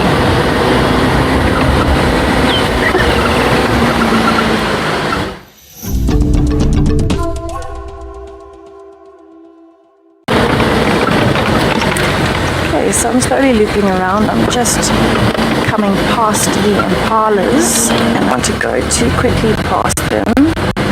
I don't want them to be running towards him. So I'm kind of going around and back towards where he has gone to. So we do have some game viewers in the area, which is lucky because we can all try and keep up with him, and when he's moving through the thickets it can get quite tough to follow. I'm wondering if he's headed back. Yes, he is headed back towards the boundary. Although there's some beautiful termite mounds and trees here. Very possible that he might be around, although, yeah. Where is he? I thought he was going up the termite mound. You thought he was going up the termite mound. I thought he would too. But apparently being seen at the dam was pretty much for him. Ah, there he is. Okay. I think we'll get... It's a very small gap. think I'll go round rather.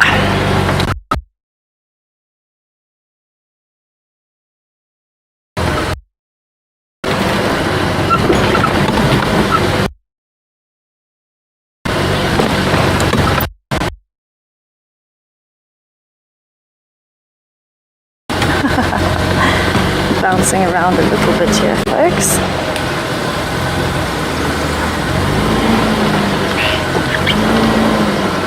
It looks like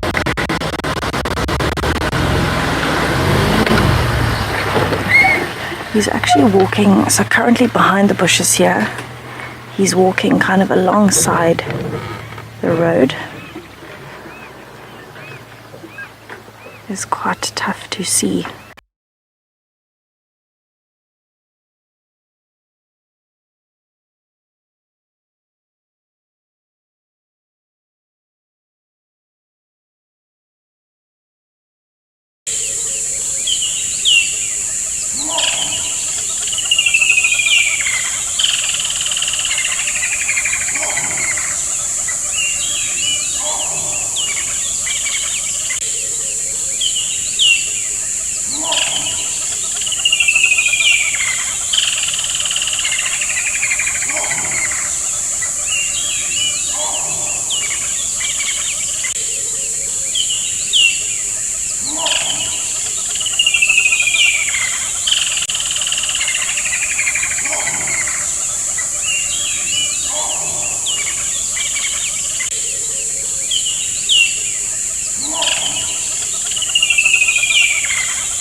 Apologies for the technical difficulties, everybody. We are trying to keep up with Sasha, but he's certainly giving us a bit of a challenge. She's driving on a road, and he's currently just walking, ambling along through the bush. He's in a very, very thick area. There you can see a bit of him, and he seems to be scent marking a bit, moving around. How stunning is that coat in the sunlight? Wow.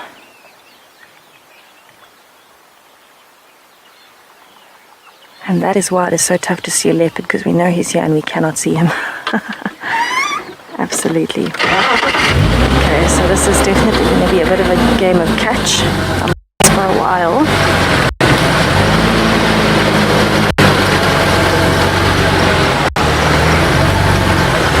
I think I'm actually gonna see if I can. Oh, he's coming towards the termite mound. Yes, please. Okay, it's a bit of a bad angle at the moment. He looks, he's going behind the termite mound. But you can see how long the grass is. It's almost impossible to see him. So I'm going to have to try to see if we can find him behind this termite mound. The grass is so long. It's actually unreal.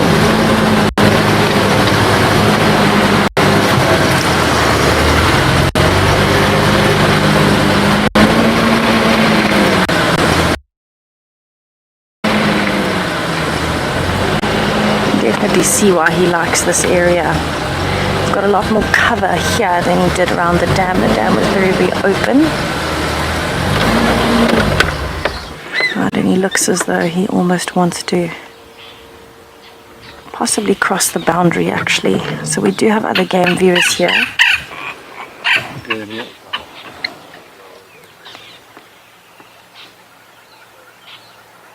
So he is in the thicket there. There he goes.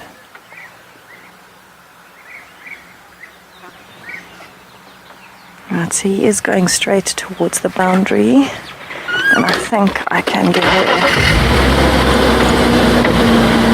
Yes, I can get there, Darren.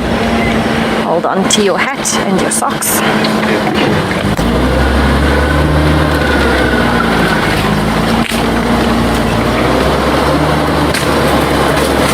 One of the many uses of a march drain, folks, is an extra track. The segments following leopards are the best by far. And I'm going to stop you here and have him walking towards us.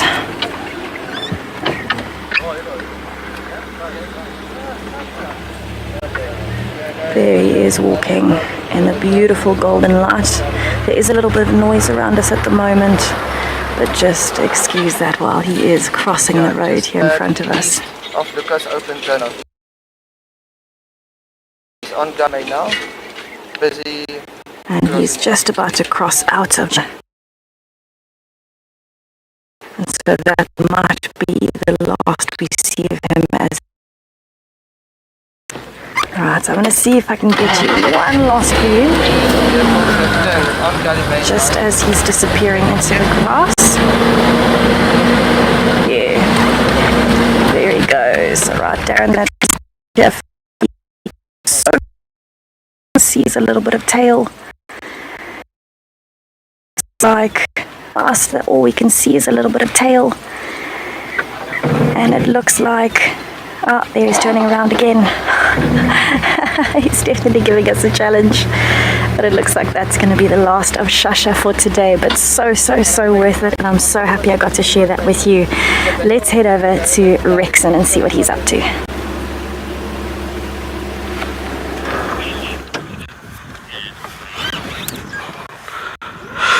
Welcome back from Sasha with Tesla Life. We are right here in quarantine. We are about to show you beautiful animals in front of us.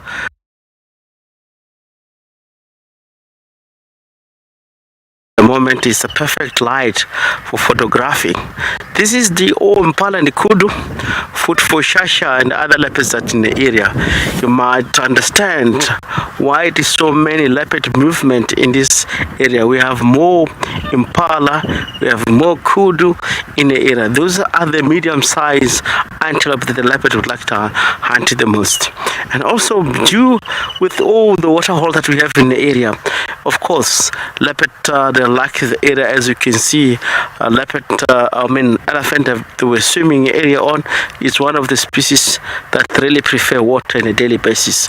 So all of this impala being in the area attracted by water, it means they will attract more predators in the surrounding. These the young kudu look like they are a little bit concerned from where they come from. You see, they're trying to push one another. It's in the nature. Impala do that. They're trying to put the order of hierarchy of the higher rank, who is stronger than the other one. That is more important because as they move, when they get into the area where the females are, if one of the females is ostrich, the stronger male all the time is a preference of mating. Survival of the strongest in the area. If you're not strong, you're not going to mate, you're not going to do anything. So you have to be strong. You have to really present yourself stronger and healthy. Is how actually all in nature it works in the surround. Same as lions, same as leopard. The leopard that is more stronger is the one that can hold big territory.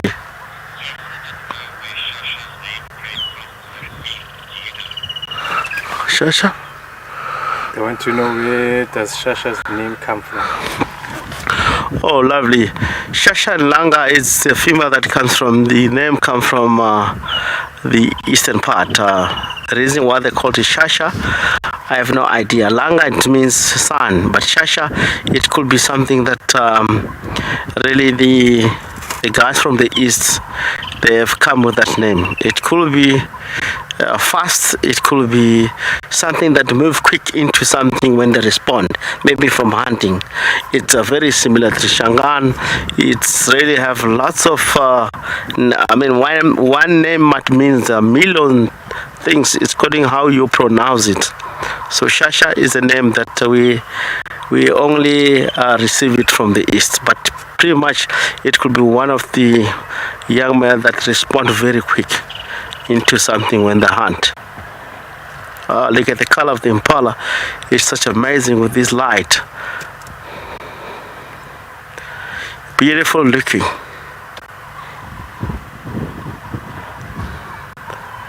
Wow, the cutie coming from the left is gonna just running across with the head of impala. Kudu.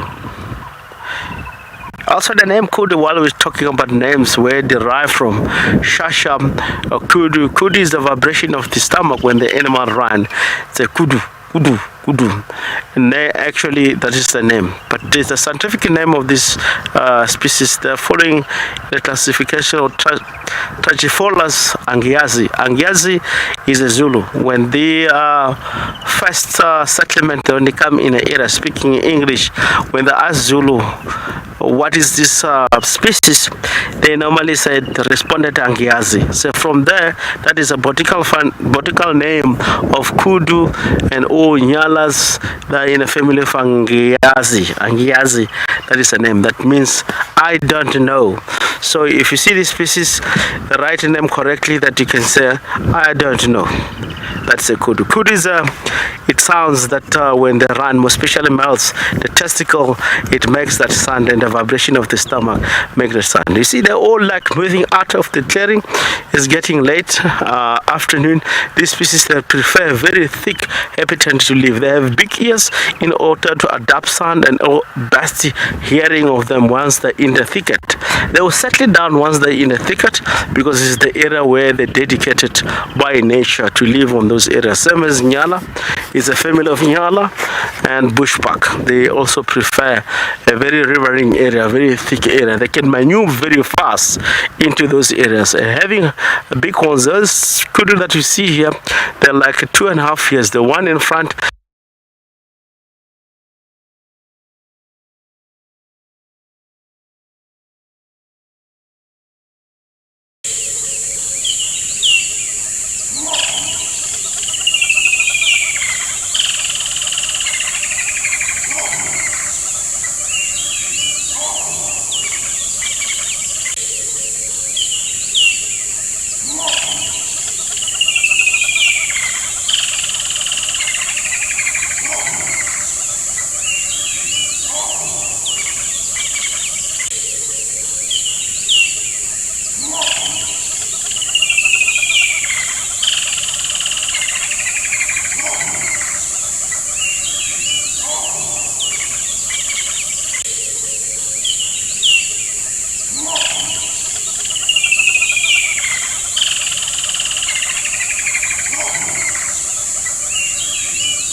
Welcome back. We are live here on Juma WildEarth Safari Live. We just left the kudu, now headed in the opposite direction into the drainage line.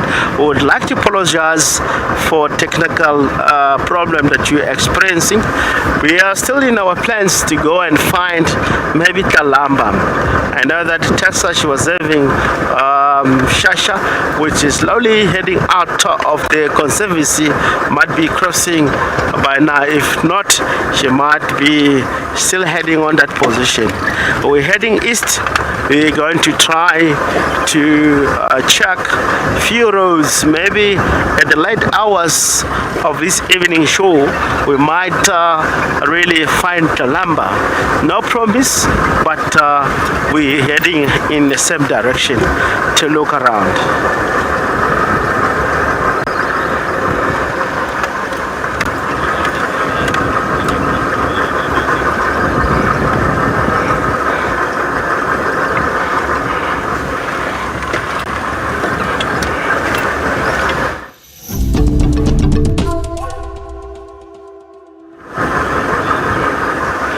Welcome back. We are live again from here, Juma Safari Live, heading in the area where we last saw the tracks of Kalamba, headed in this direction more or less. We'll be also checking carefully around here. She might even come far as this point, because we have realized from the movement of Kalamba, she's moving from one drainage line to the next. So if we lucky find the tracks to head in a direction, we'll manage to track that and try to locate the species itself.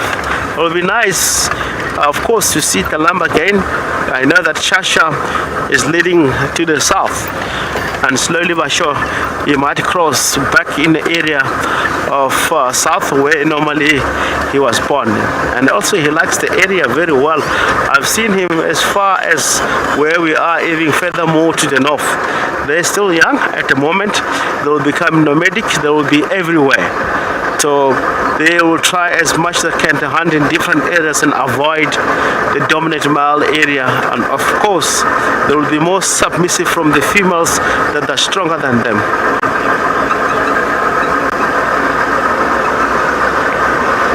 I'm really looking forward to see Kalamba again with the cubs, especially if we may find her on the kills.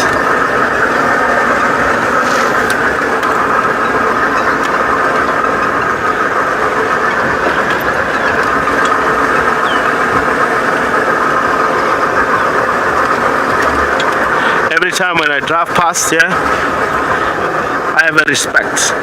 Over many years of my experience working in Juma, this is the area where we normally find tracks of pangolin crossing the road from one side to another or in the opposite side. Every time when I drive here, I try to be so much observing.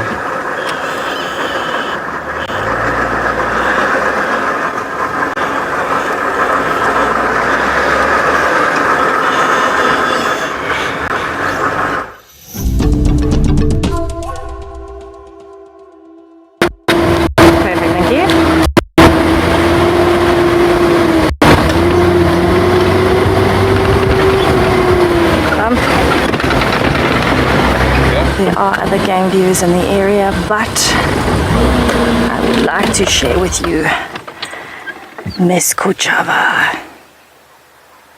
Oh my goodness.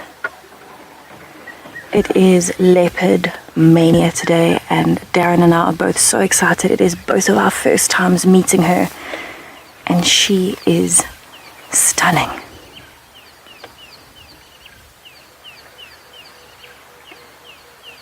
Oh my goodness.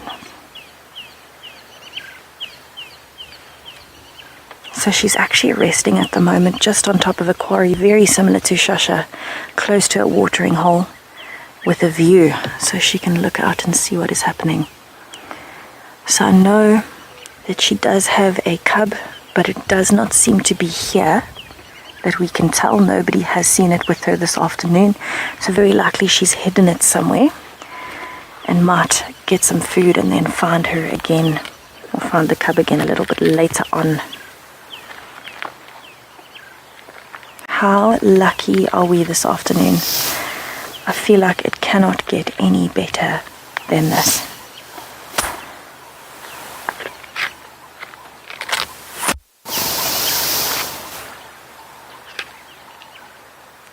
So it definitely looks like she is panting quite heavily. I think she is very hot. She's been moving around a bit.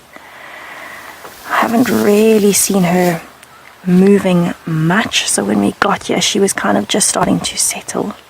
I wonder what she's seen.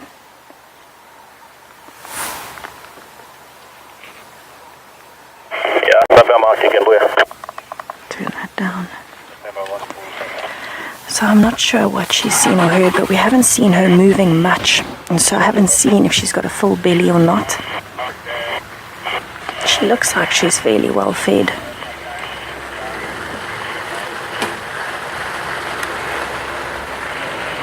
And she is just absolutely stunning. I can't believe I'm sitting with Kuchava right now.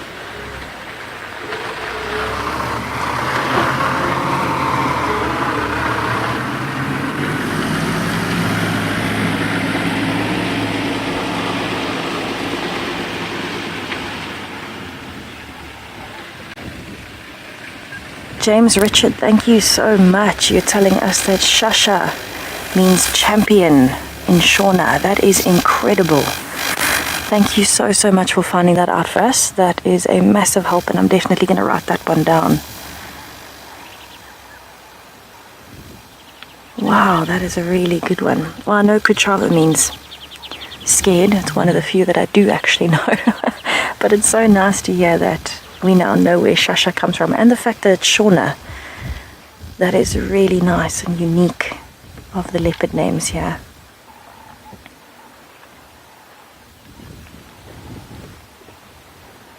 So I can definitely tell that Kuchava is quite an old leopard.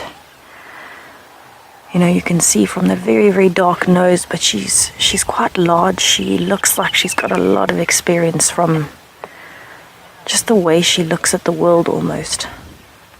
But those yellow teeth and that dark nose tell me a very long story. So as far as I know, Kuchava was born probably 7 years ago, somewhere around there. And it blows my mind that Tundi is her mom. Having known Tundi, having met Marib's, some of the family, it is absolutely lovely to meet an extended member. And what catches me straight away is that thick white band underneath the eye.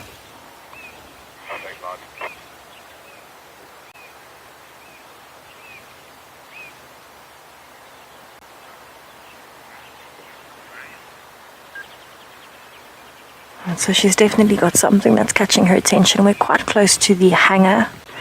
And so there are quite a few open areas around here, and I'm wondering if she can't hear impalas or something moving around. But I think I'm actually going to try and get a slightly different angle on her. While I do that, let's hear from Graham. Join me after the Sunset Safari on the 22nd of December, where I'll be explaining all about our new conservation NFT project. You'll be able to ask questions, and I'll be able to set out the whole plan of what we're trying to do. This will be the opening of our pre-sale window. Don't miss it. It's only for registered users at WildEarth.tv.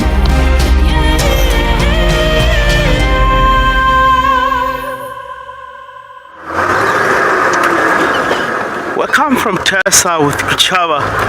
The Torchwood vehicle just spotted Mlowati in an area where we were tracking Mlowatis this morning. You just cross, I can see the tracks a little bit more to the north. It's very skittish male. We'll try maybe to relocate this cat here. We wish to see Mlowati, and caught the cat on the camera. Maybe it might be the good luck for today. Normally this cat run away. I'm so excited because all the vehicles are right here, but it looks like Mlowat is moving slowly in this area. So what we're going to do here, we're going to be off-road to the left and try maybe intersect a little bit ahead on Molowati's movement. Maybe we might able to see.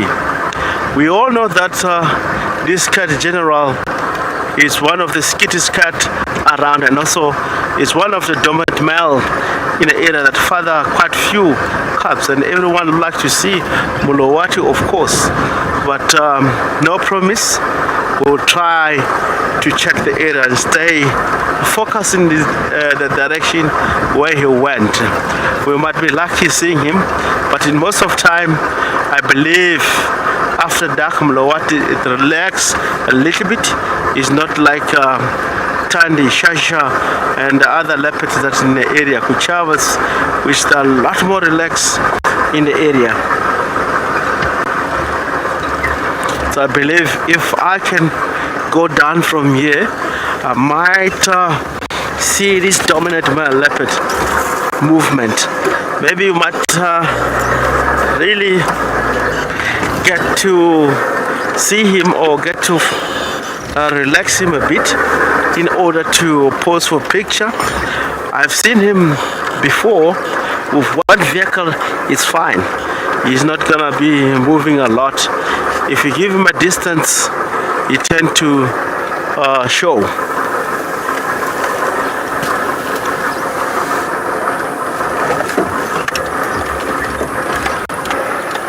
It's not an easy area to move in here. Very thick. We'll try as much as we can to try to drive here and looking at the same time.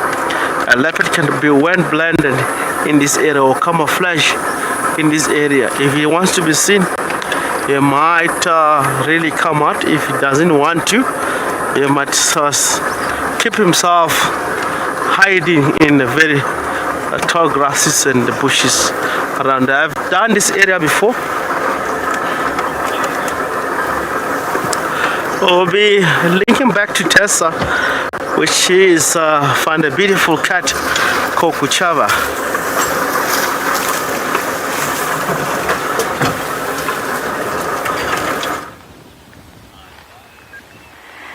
So we have moved around a little bit, everybody, and we are now sitting almost directly below Kuchava, and she is just enjoying a little grooming session right at the top of the quarry next to a very interesting looking termite mound.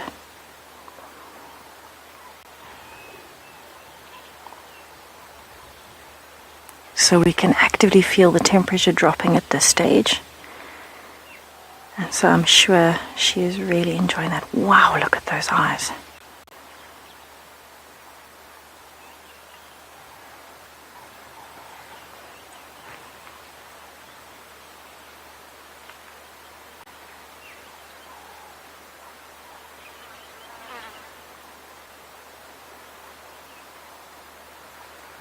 I think she's got some of the thickest and longest whiskers I've seen on a leopard in a long time.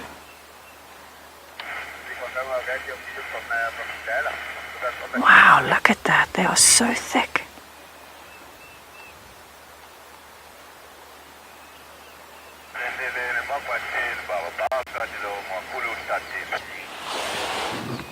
Just turning my radio down one little notch. So I'm still kind of amazed that we're so close to her.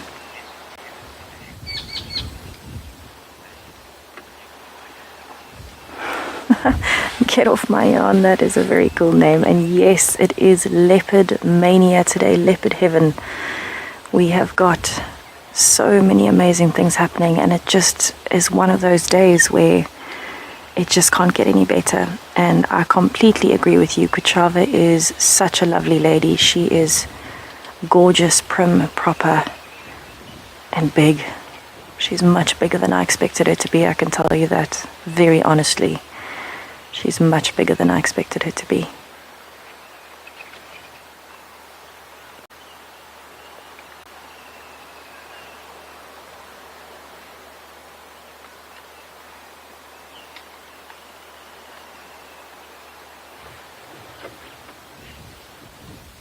I think she's chosen a perfect spot. She's got a vantage point with some cover and she's up in the breeze. So I think she could quite easily spend a long time sitting in this spot grooming.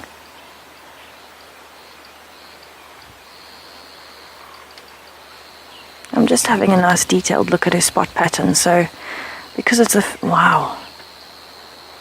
because it's the first time myself and Darren have met her, it is so lovely to be able to appreciate all of the little things. Wow, those eyes. The little things about her, like that very thick white under the eye and the very heavy black on the top of the eye. It's very unusual compared to other leopards that I've seen. Her eyes are much more accentuated. They look like they are way too gorgeous for any living creature. It just is amazing. I think I'm going to spend a little bit of time studying a little bit of her spot pattern now. But what an absolute pleasure to be sitting so close to her while she's relaxing.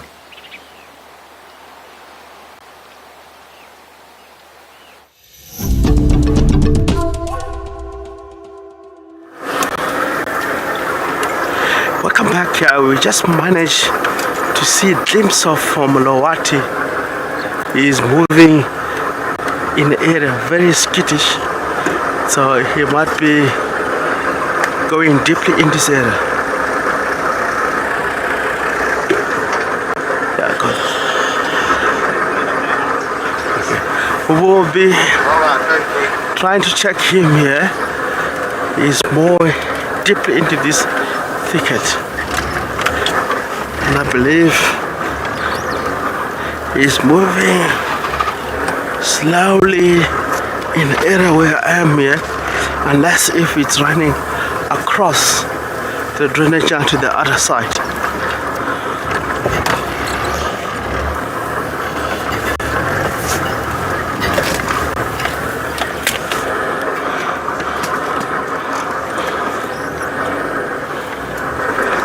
Wow, very skittish leopard. I think he might be down into the drainage line by now, but let's stay tuned in this area. Maybe he might relax and able to see.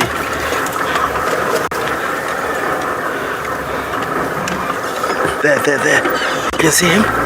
See him? It's moving in front of us.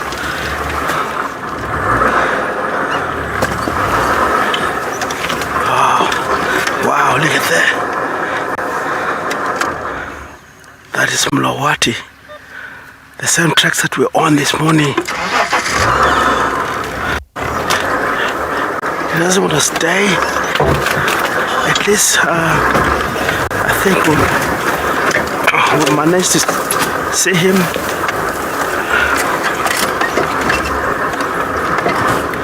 Oh, lovely. One of big cats around in the area. He is not relaxing at all.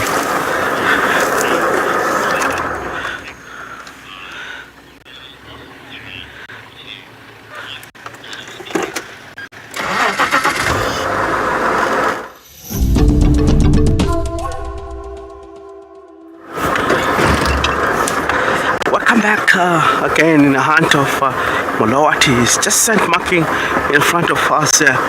Really, he's not relaxing even yet. Father of the two little one from Kalamba. So we're now seeing all the family. We have started with the youngster. He's moving down. Let me go in the riverbed and try to catch him crossing over. It might be nice if we can all see. There's no promise with this leopard. Very skittish, and it's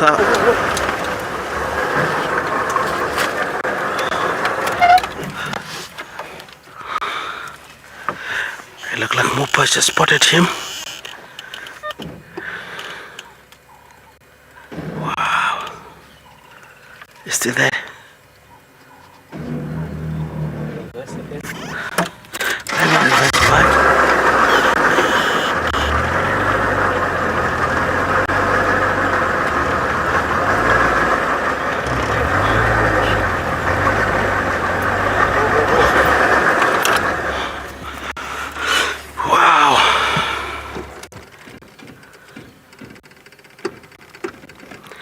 I'm trying to see him. Maybe we might manage. He's just behind the bushes. He might be lying down flat. I can see the movement. Right, zoom in there. I can see his tail flicking. If we go a little bit to the right, left, he's just behind that bush. Maybe if I go slightly backwards, we manage to see him.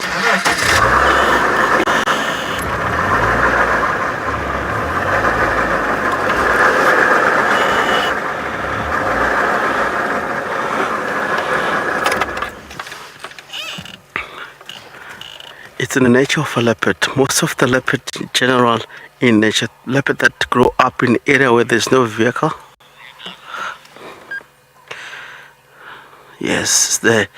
I can see the ear and the movement of the tail. That's Mulawati. Is how actually the leopard, if it grow up in an area where there's no, you have been exposed to a vehicle. That's the reason we try as much as we can, try to follow the lumbar scope and get used to a vehicle while they're still young.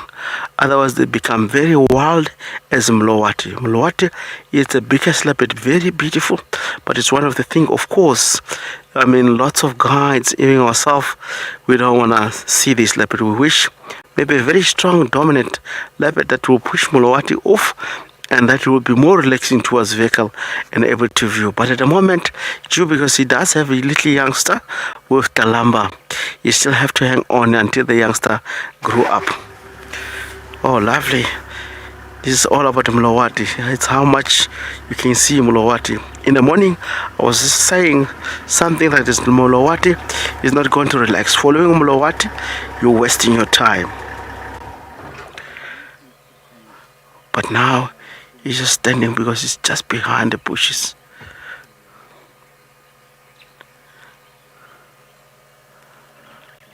Wow. Amazing. If we can manage to locate this leopard, to try to stay with him, to give him space of confidence with vehicle, not to chase him all the time and give him distance, he might start to develop trust with vehicle. Mulawati is one of the leopards that grow up north from us, Timbavati area, around Sandivish, that they went all the way down up in the area, Hindi Satli, and he became a dominant male here. He have challenged in Ghana in the area. It would be really interesting if he's one of the relaxed leopard. The way he looks, he's such a big boy. If you look at the tracks this morning, the size of the tracks is more or less the size of lioness, which means this leopard might weigh between 70 to 90 kg easy on that way by looking of this track size itself. I hope you guys can see the spot pattern of this leopard. Only the left ear, that yes, you can see the movement. He's just watching, hunting at the same time. He's listening what might be going on here. Oh boy, don't go. Look at that. Guys, I won't promise to follow this leopard anymore in the area where it's going. It's tough. Yeah, it's very thick. It's a drainage line that normally we didn't do much in the area. You might get to see him.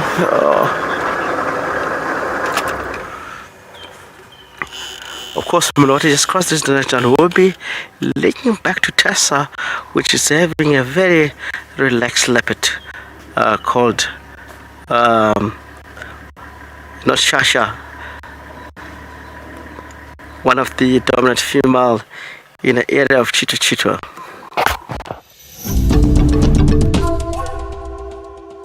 What a ridiculously lucky leopard afternoon. I really hope that Rex can keep up with Mulawati. So we're still sitting with the beautiful Kuchava with the very enchanting eyes and just taking all of her in. It is absolutely wonderful.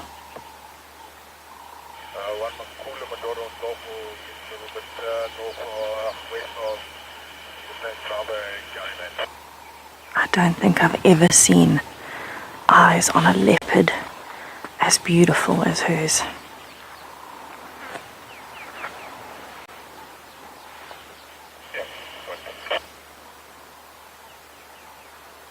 So she's been grooming consistently for quite a while. But let's just take her in for a little bit, just listen to all of the surrounding birds and just appreciate her relaxing and grooming.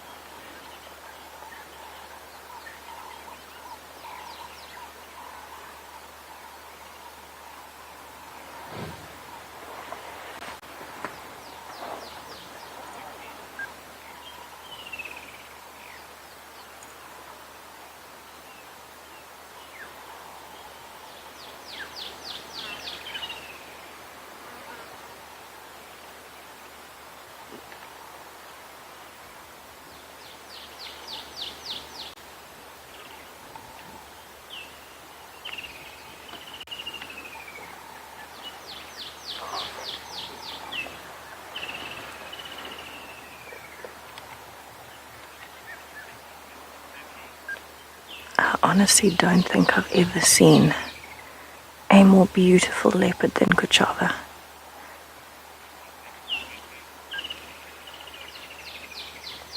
You just can't get past those eyes of hers. The eyes and the whiskers. It just has me completely mesmerized. Wow, what an afternoon for us.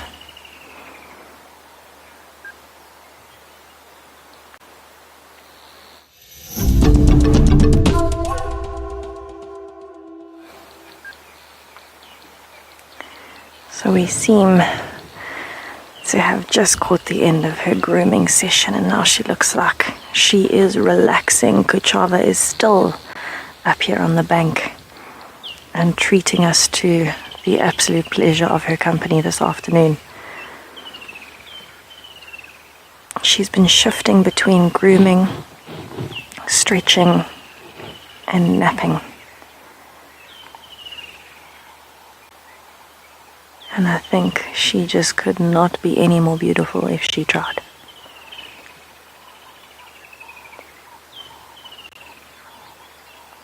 So this kind of camouflage, I mean, her face is a bit in the sun, which is why it looks a bit more golden. But the sun is setting quite quickly, and so the rest of her is just starting to dip into the shade. And that little patch of sun on her face, you know, you can see that there's something, a different color in the grass, but towards her bum, her tail, she's in the shade, and it's much more difficult. Shreya, Kuchava is currently on Chitwa, and we are, I don't know if you know where the hangar is on Chitwa, where the little airstrip is. There's a quarry just to the east of the airstrip and the hangar, and she is on top of the quarry wall. Here you can see the quarry behind us with a little bit of water there at the end. And the hangar is directly behind us at the moment. So the sun is actually setting from pretty much the direction from the hangar into Kuchava's face. I can't get my words out. I'm so excited to meet her.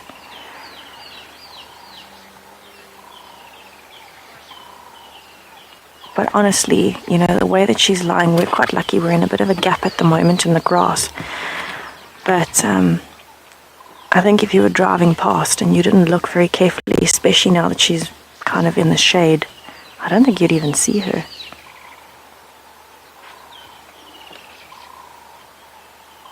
From higher up, she's actually in long grass. We're just very, very fortunate to have found this small gap where we can see through the bottom of the grass.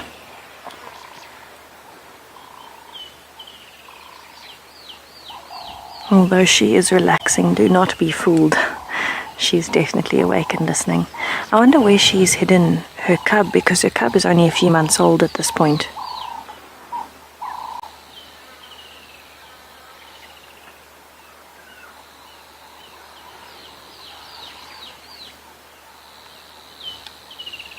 Yeah, she's definitely in brilliant condition. Her coat is spotless. Kala, she certainly has her mother's beautiful eyes. Tandi is also a very, very captivating leopard. And I feel very fortunate that I've met both of them now.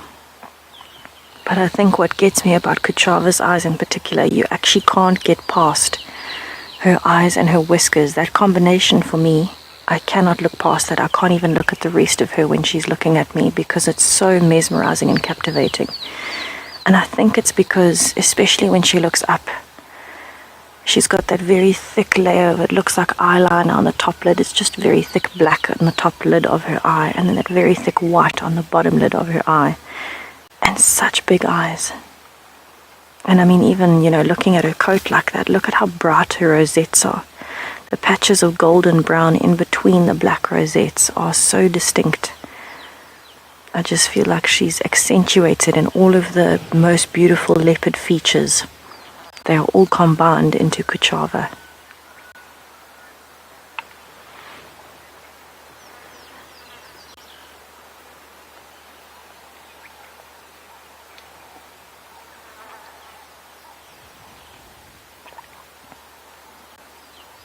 It's also lovely for me to meet the very valued mother of Tsemba.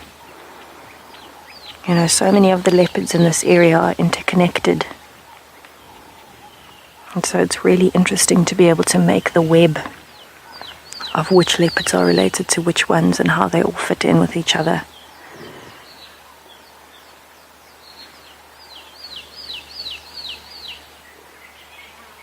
If I'm not mistaken, I think her cub is only 6 months old now.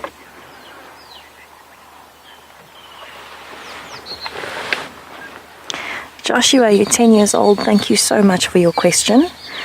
In fact, no, leopards do not sleep as much as lions. Lions are definitely the laziest of the cats. They will sleep for sometimes 20 hours of a 24-hour day, where leopards are much more active. I think we've seen this afternoon with Molwati, with Sasha, and with Kuchava. Although Sasha and Kuchava are resting, they have been moving around.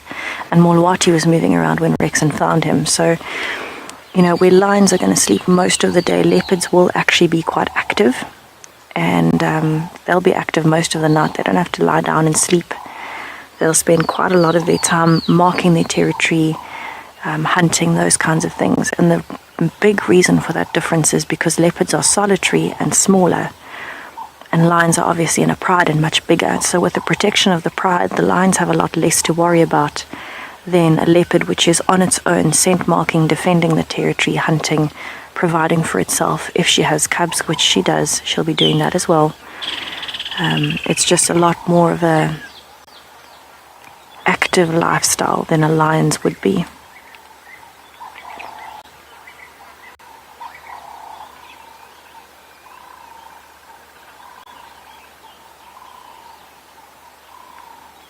She's got an incredibly dark stripe up the top of her head as well. The darker brown in between the lighter brown. That is stunning. Oh, those eyes. I will never see a leopard's eyes the same way again after meeting Kuchava.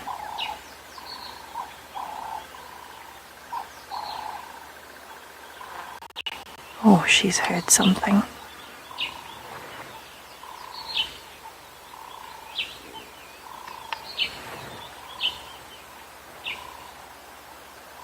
So with my human senses, I can't hear or smell or see anything in that direction, but she definitely has. And it could have just been something like a francolin or a scrub hare, but she's certainly interested in it, whatever it is.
We are back, everybody. I'm so sorry for the technical difficulties. But luckily, Kuchava is here to make up for it in all of her splendor. So we do have another game viewer here with us. So you will hear some noises in the background. But I just cannot get over her. I think she is officially my favorite leopard of all time. After meeting her once, that is how beautiful she is in person.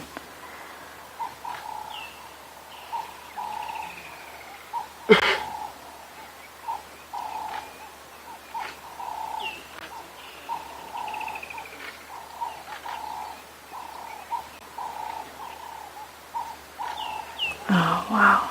Oh, look at those paws. The toe pads. That is so beautiful. Leopard's paws are so well designed. She has got paws that could catch just about anything. Super soft on the underside on the pads to absorb any noise. Also to help with things like thorns when she's moving through the bush. But those claws when they come out are incredible. Leopards can hang on to just about anything, and I mean, this is how leopards learn to thrive, basically. When they learned how to climb trees to escape other predators, and it just makes such a big difference to their lifestyle. I'm hoping she gets up again just now, but if she wants to carry on sleeping, I am more than happy to just sit here and watch her.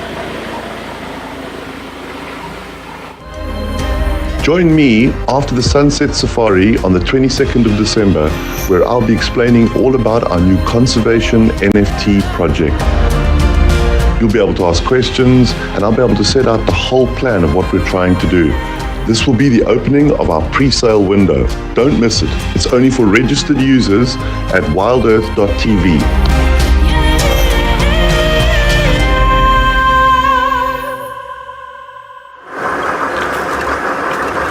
From Tessa with the Kuchava life. We are almost in the area where we lost Mulawati, headed west. It's really unbelievable to free Mulawati, very difficult leopard.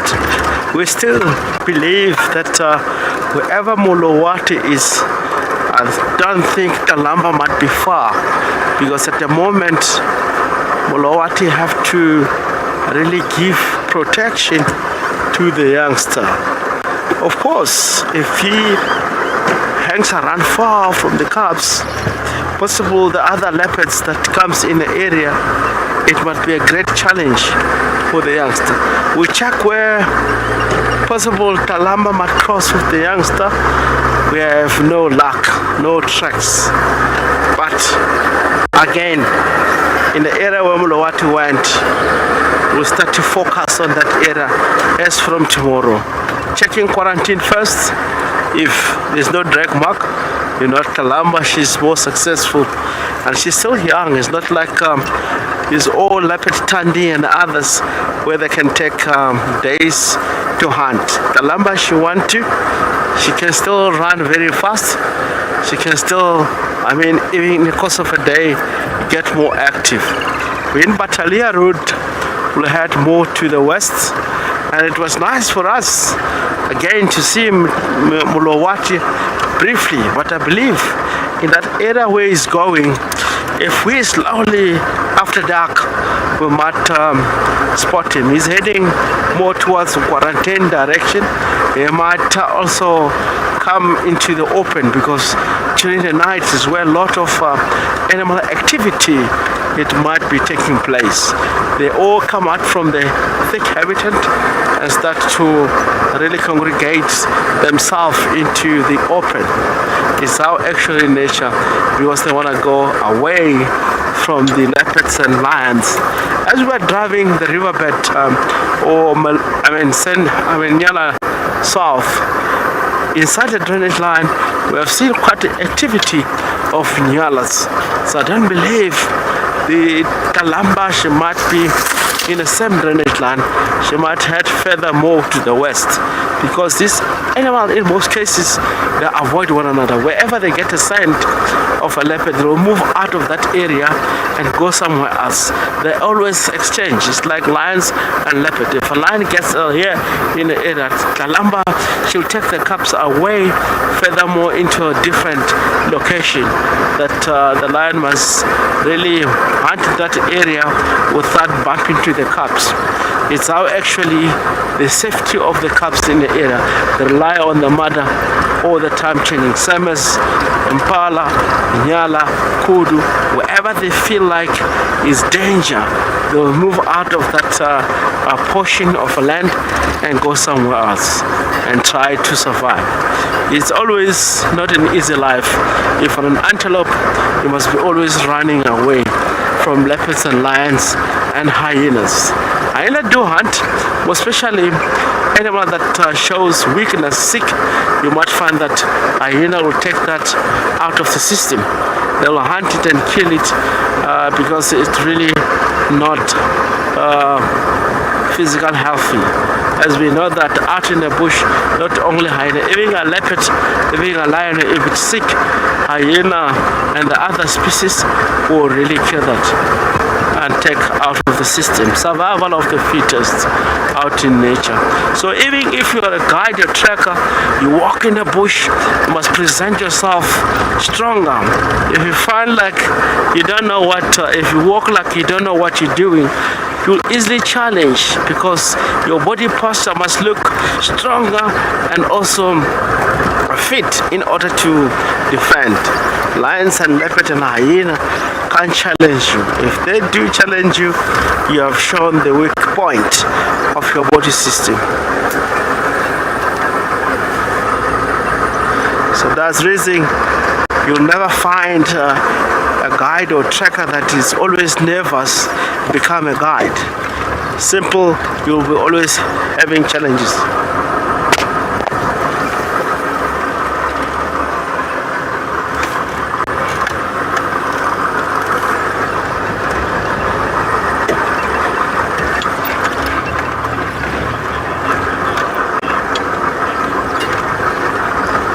So lovely for your question. What's all about behind the Molowati's name? Molowati, it's a riverbed. Remember, all these leopards that in the area, Kalamba, Molowati, Sasha, and all that, they name these species according to the doing of the species or preference of the individual character. Of course, if you look at Molowati, for the first time when Molowati get into the area, he was always located along Molowati riverbed. So we decided, because this leopard we have now record at least 4 to 10 times, we find the Molowati riverbed. It doesn't move out of the area. Then it's called Molowati. Again, for example, Kalamba, it was all about hopping and playful. Sasha is a Shona name, which is also in Zulu. If you say Sasha, it means be quick. So that's reason all these names of all species in a surrounding, they name according to that presentation of that particular character on a daily basis.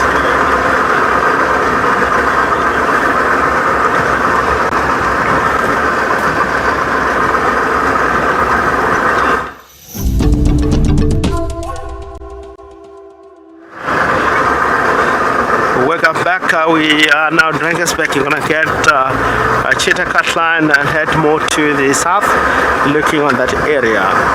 Of course, back from the area where we had Molowati and left the area and checking few spots where Kalamba cross, we really get lucky. We were all talking about names of leopard: Tandi, Molowati, Kalamba.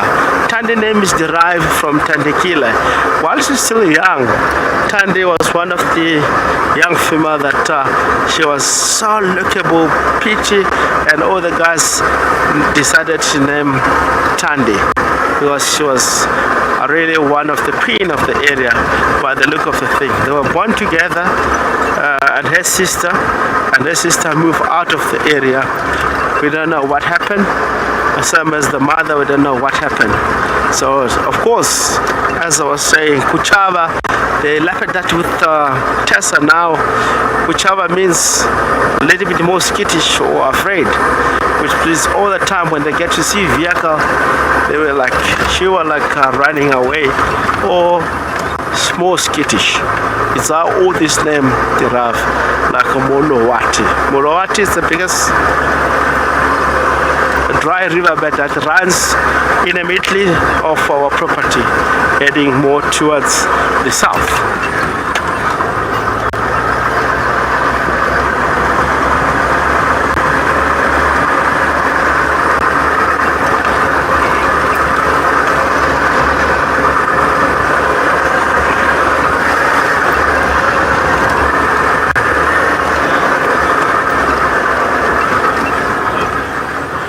We're just reaching high point of our conservancy called Cheetah Cat Line.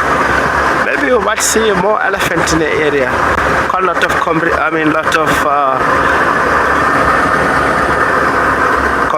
in the area where the mud feed at the moment.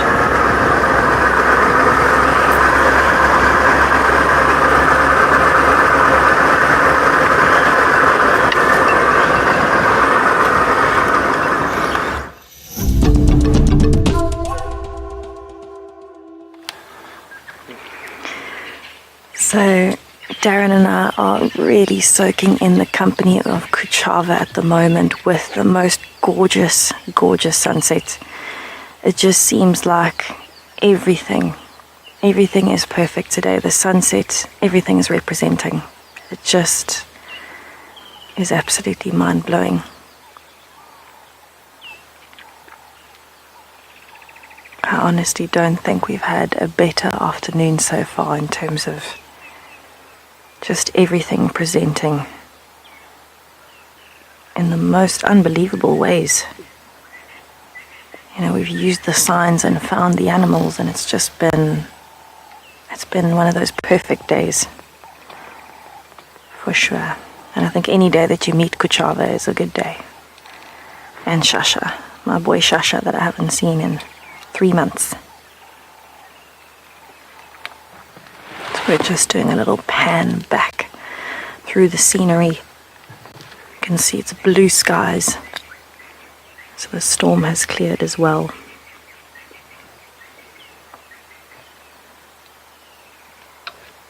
And Kuchava is incredibly peaceful still.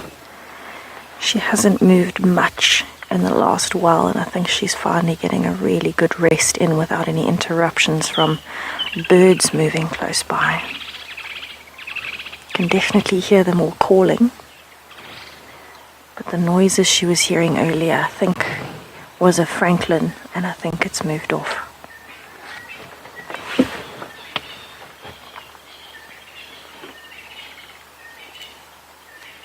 It's definitely the longest that she has not moved for while we've been here. So I'd imagine she's really enjoying a bit of a nap before it gets dark.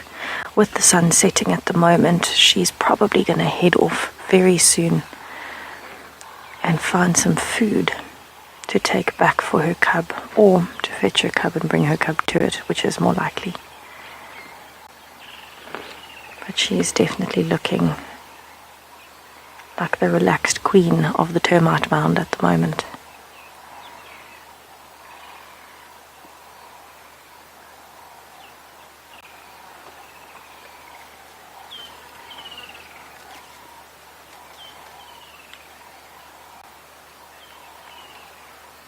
What an absolute privilege to be sitting out here, Darren. Oh, there you can see some of her toe pads through the grass and some of her spots. Now, a leopard's paw for me, the paw print in particular, but the underside, the soft side of the paw, has always been one of the most complete and perfect looking designs in nature to me.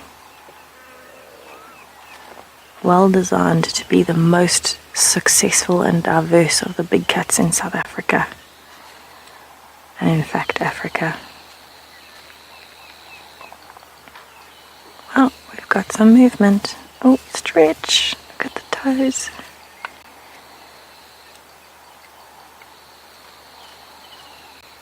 I don't know if any of you have ever been lucky enough to work in conservation projects where they monitor things like leopards. But a leopard's paw is incredibly soft to the touch. You wouldn't believe how velvety those toe pads are. I've been lucky enough to work with a few conservation projects. And one of them we had to dart wild dogs and the occasional leopard for monitoring and for GPS collaring and those kinds of things. And I will never forget the feeling of a leopard's paw. It is honestly like the softest silky velvet you've ever felt in your life. And bear in mind, this is on a cat that walks every day through thorns and brush and thickets. So well designed.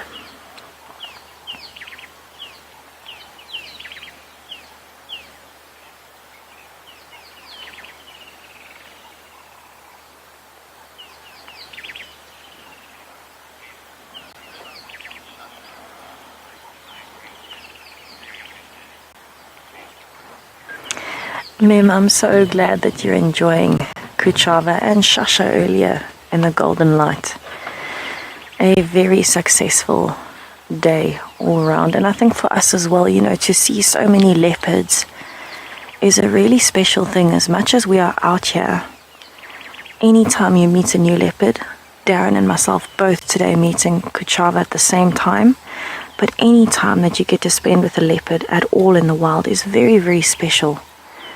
And I don't think you ever really get used to it. To be perfectly honest, every single time feels like a privilege to be in their presence.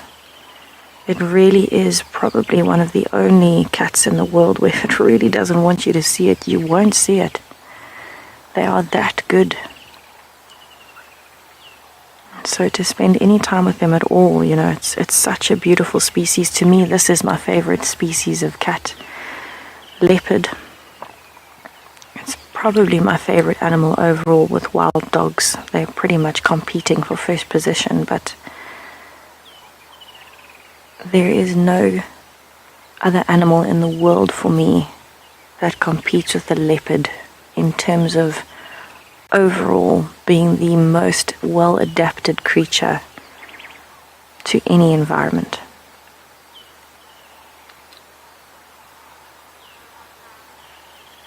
Obviously, every animal has its adaptations, but if you look at a leopard compared to lions, Kuchava would be much, much more adaptable.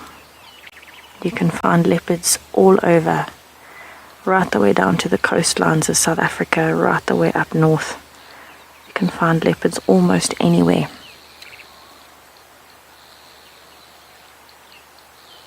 They move like liquid gold. You won't even know that they're there.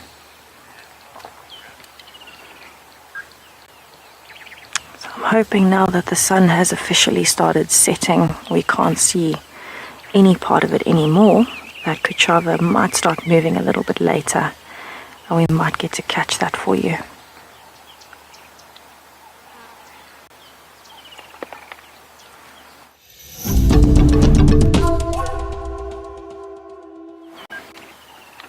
So while we are watching her snooze, I think let's just have a listen to all of the sounds around us. We're having a dusk chorus all around us. We're in a very, very good spot for birding, and none of these birds know that she is here right now.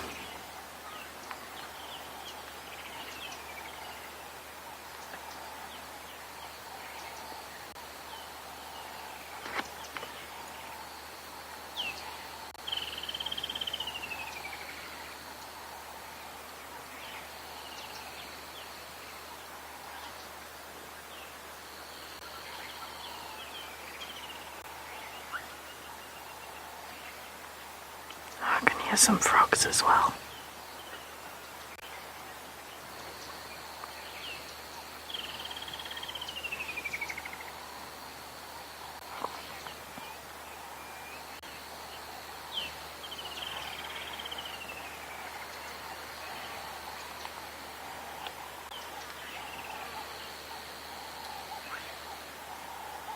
You can see the breeze has died down almost completely. The grass is hardly moving.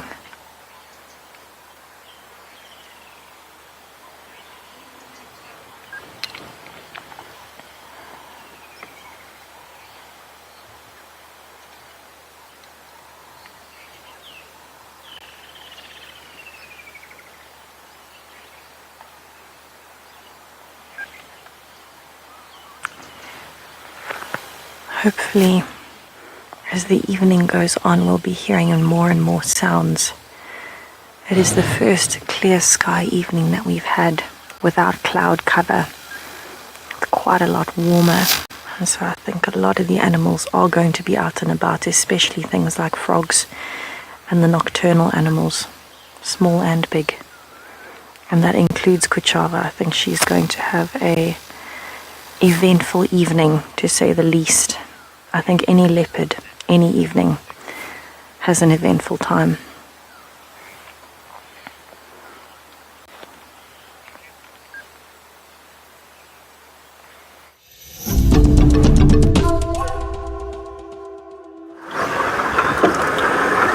Welcome back from Tessa Live with the Kuchava female. We are moving slowly in the eastern bank of Molowati riverbed, the road called Molowati or Leadwood Road, heading towards Gary Main, and we would like to check more to the west.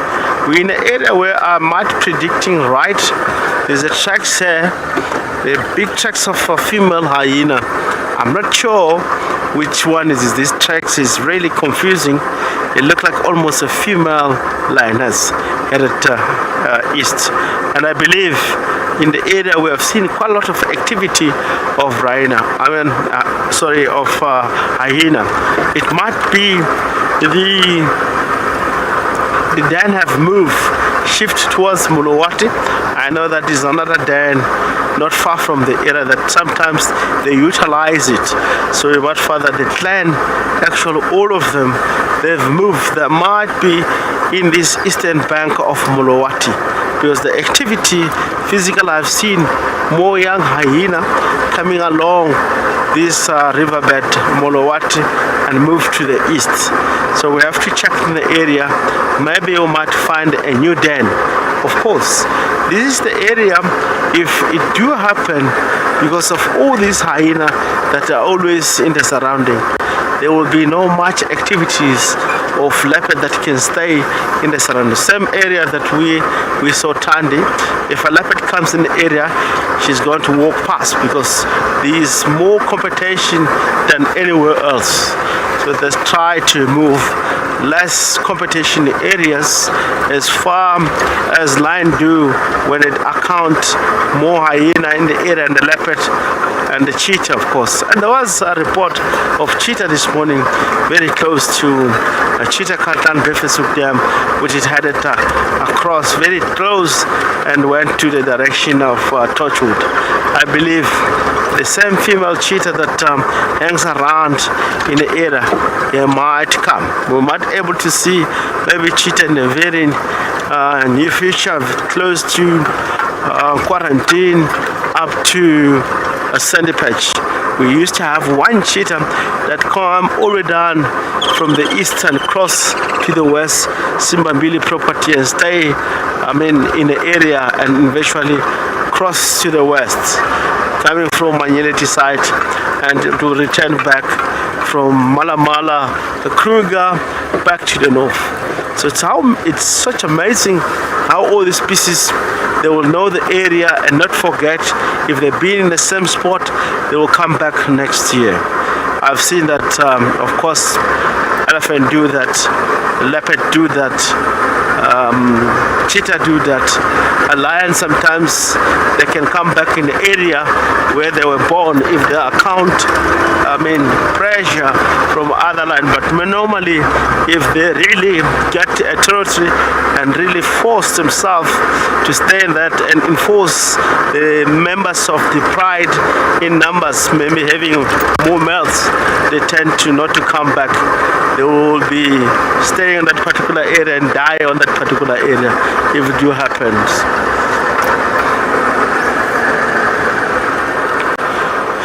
We are now heading twin dance.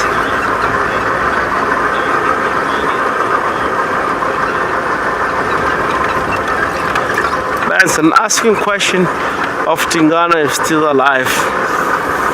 It might happen if they have moved in the area where it's less competition. We have seen Tingana, they have lost the territory in the area, but well respected with all these young males, and they stay around while Mulowati is here. And I believe when Tawanguma get here, Tingana was still around, and Timbawati was still around, Matswiri, he was still around, but he was still roaming in the area. Some of the area to the southeast of the corner of our conservancy, we have seen Tingana in 2 times. He was vocalizing, salivating, challenging dominance. So it might be still alive. Maybe, you never know, I cannot guarantee. The last position, he might cross into Kruger in that direction of southern east corner of our conservancy, Cheetah Plains area. So we will maybe one day get to see him. I cannot confirm that he is no longer or is dead until maybe we get a report. But it do happen. Sometimes we might really miss to ID the leopard or guess the name of the, years, estimate age of the leopard. You find that you might still alive. Maybe you still have 2 years to go from now. You never know. We have seen Tingana in most time resurrected back into normality of being a dominant male lion from a dominant leopard from nothing, and he come back. That leopard for me is like a special leopard around in the area. So you might be alive or not, I cannot conclude, but it do happen in nature that you find that the leopard might move from one part to another and stay in the other part for a little bit longer, maybe get challenged, killed by lions, killed by diseases. It can happen.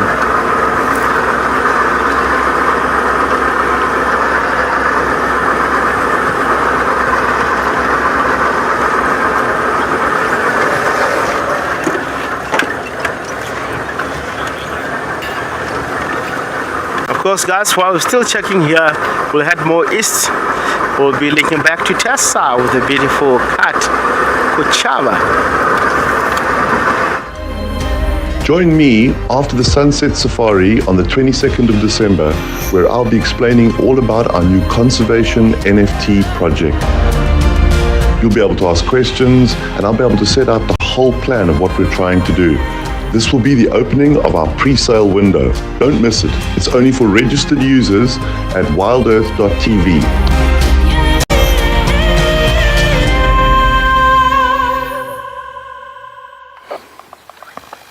So we are still sitting with a very sleepy Kuchava. I don't think she heard the news about tomorrow night's town hall. But if she did, I'm sure she'd be quite excited. You can see she is flicking her ear, so she is actually awake. She's just resting for as long as she can, a nice uninterrupted rest.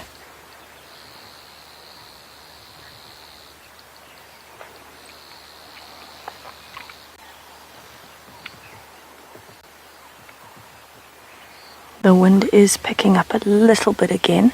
It seems like it went away for a while, and now the breeze is slowly coming back. Oh, and I think that woke her up a little bit.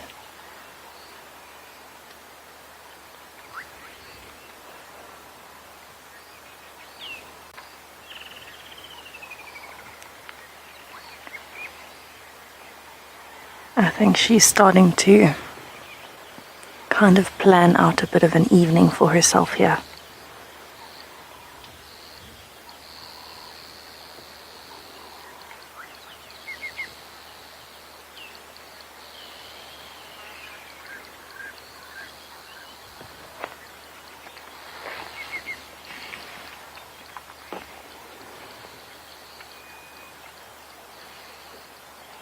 I would love to know what she's hearing and smelling. She's just doing a bit of a survey at the moment. She hasn't looked in one direction for very long, so I think she's just scanning. And this is very typical leopard behavior. She is a very calculated leopard from what I've heard.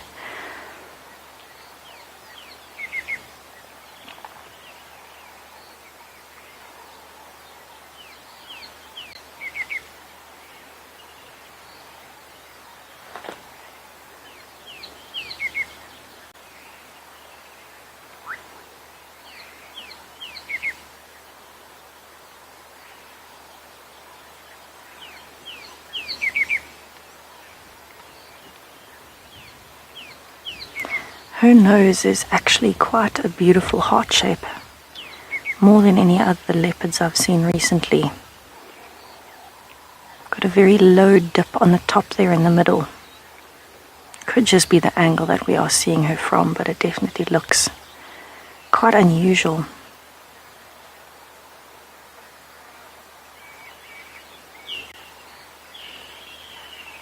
So I actually noticed earlier in her eyes she's got a little bit of green close to the pupils.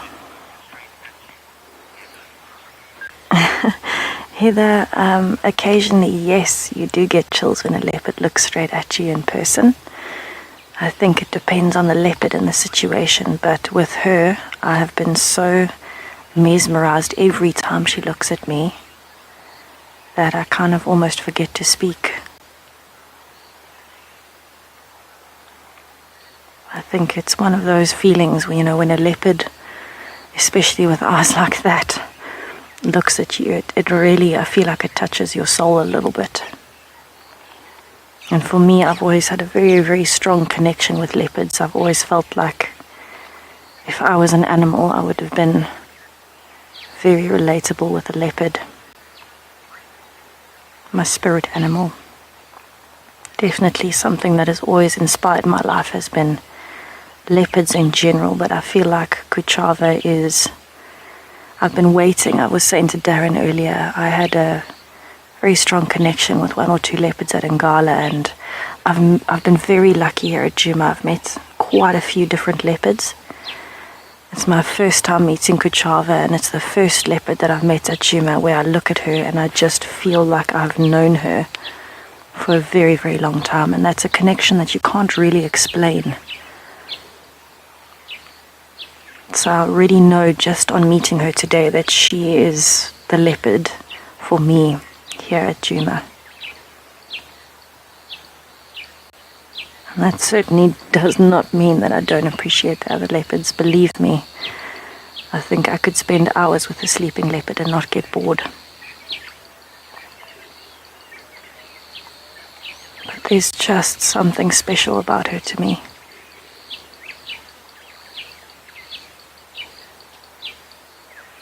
I think there's so much depth in her.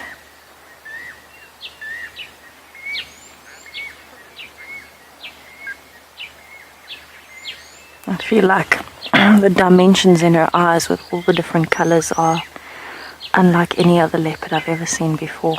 I've been lucky enough to spend time with. But I'm going to soak this in for as long as I can and stay with her as long as I can. While she is busy surveying over here, I'm going to send you back to Rexon.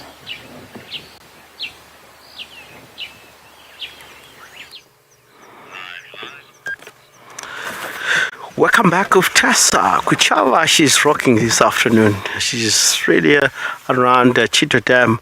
We are bringing life to you here. There's a giraffe in front of you. Here, the Conservancy of Djuma Safari Life. This is a male giraffe. It looked like it's the right season of all giraffe coming into the area due to rain and also all the trees like acacia and grass, and all of them are now having leaves.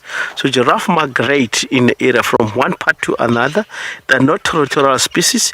You look at the male here. Of course, they have no social permanent structure of a giraffe. They can move from one head to another or from one place to another. Even a female, they don't subject to really form so-called journey of giraffe or tower of giraffe. But there will be time, the species, they all get together and move at the same time, and they will be really separating themselves, going into their different direction.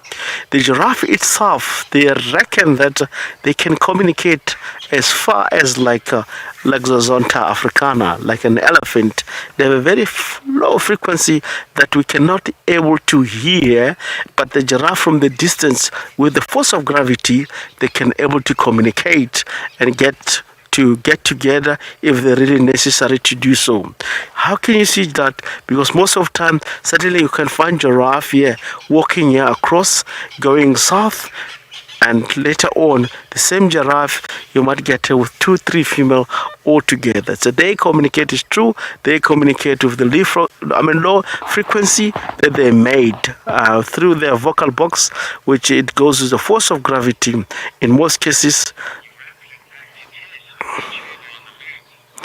they feel by their feet and go to the right direction of the sun and join together. We'll be cutting back to Tessa, which is having Kuchava on the move. There's a hyena. Okay, so Kuchava is currently busy stalking and sneaking up on a spotted hyena that does not know where she is. It has not seen her yet. You can see she is avoiding it, and the hyena still has not figured out where she is. Okay, now I think it's just seen her.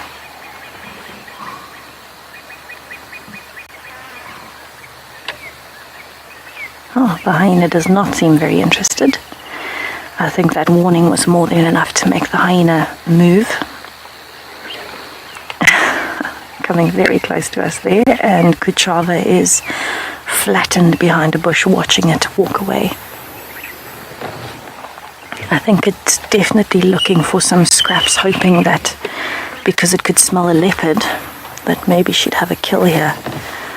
We haven't seen any signs of a kill at all, and I think that's why the hyena moved off so easily.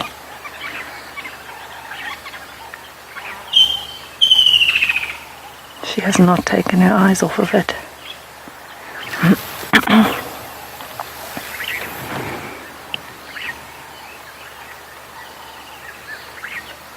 So I don't want to move just yet. I know it's not the clearest view of her. It does show us some of her amazing skills though, with how camouflaged she can be and how easily she can hide herself. But I just want to see where she decides to go first before I move.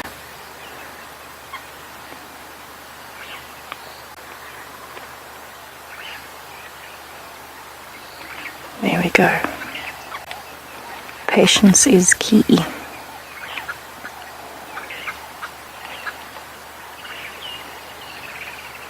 She is beautiful. One thing that I've always admired about a leopard is how fluidly the shoulder blades move over each other.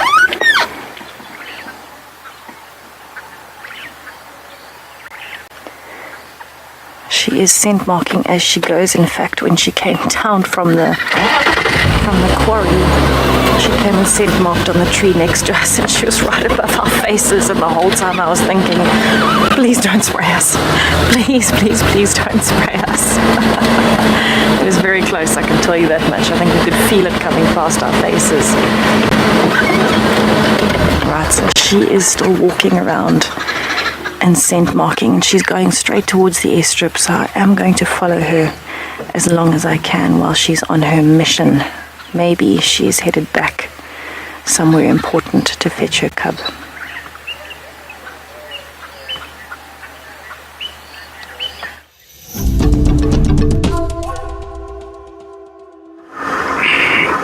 Welcome back from Tessa Life with Kuchava, which is heading in the direction of east. Maybe she might join with the little one, who knows. But really, we are back here heading towards Treehouse, looking around here. Maybe we might be lucky. You know, Treehouse is preferred by all species. Hyena, I've seen a clan of hyena that used to be around Texas Road, like the area very well. They come here in the course of a day and lie down around waterholes. There's raising anything that comes here. Hyena will be first, to find out what might be in the surrounding. If a lions are in the area, hyena will know. If a leopard gets here, hyena will stay behind that particular leopard. We are Treehouse Dam. Nothing that is have come into the area, maybe in the course of a day. This is one of the most favorable dams that I really like to check now and then. I've seen quite a lot of leopard here. I've seen actually Mulawati right here in this dam, and more relaxed, not to move or run away. And Mulawati, for you to understand, if he's really on the kills, very relaxed cat. He doesn't run away, especially if he's full also. He doesn't like to run a lot. He might hide into the bush and enjoy the presence of him. And it's in the nature of a leopard. If it's full, it burns a lot of energy in the body system to run around.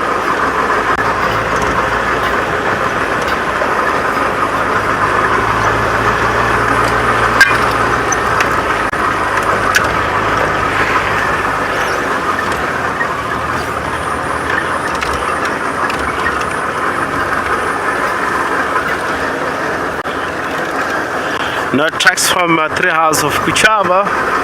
She might head west, not to come back here, but she might be joining the cubs by now.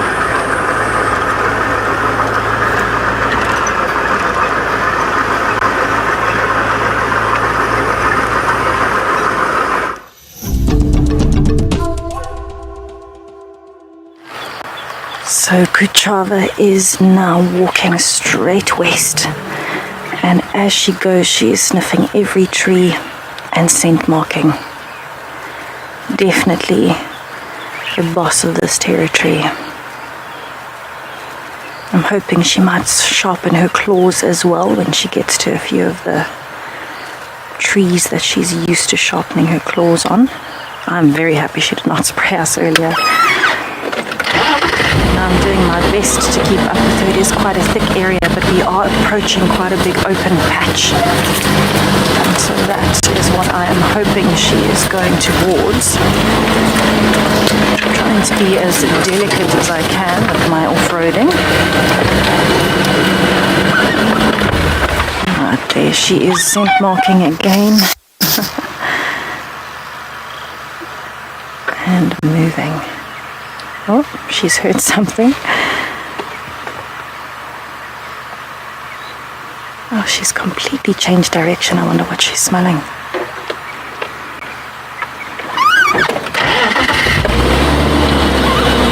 So she's definitely taking us on a bit of an adventure today, and I am not complaining. Following a leopard is one of the most exciting things you can do out here, because they move so quickly and they can just be so fluid. And if you were driving past now, you would never know that there was a leopard here. And she is definitely putting on quite a show for us today. Oh my gosh. Oh my goodness.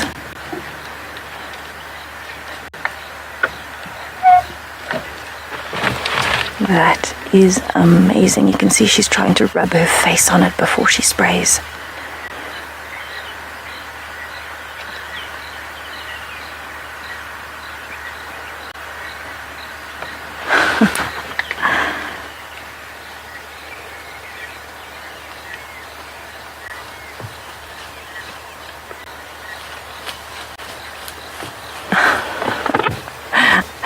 She stood on something there as she went underneath that tree.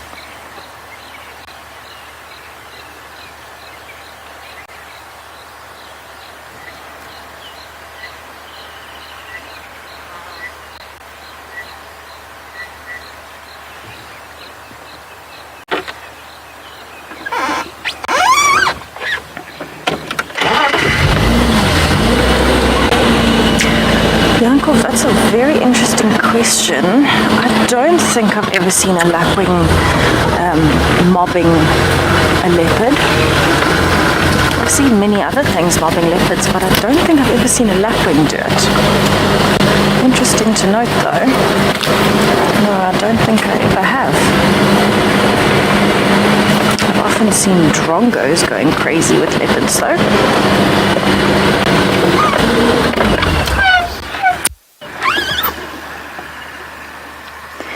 She definitely knows her route. This is clearly one of the main paths that she uses. And these trees, you can understand why. They're all very, very large.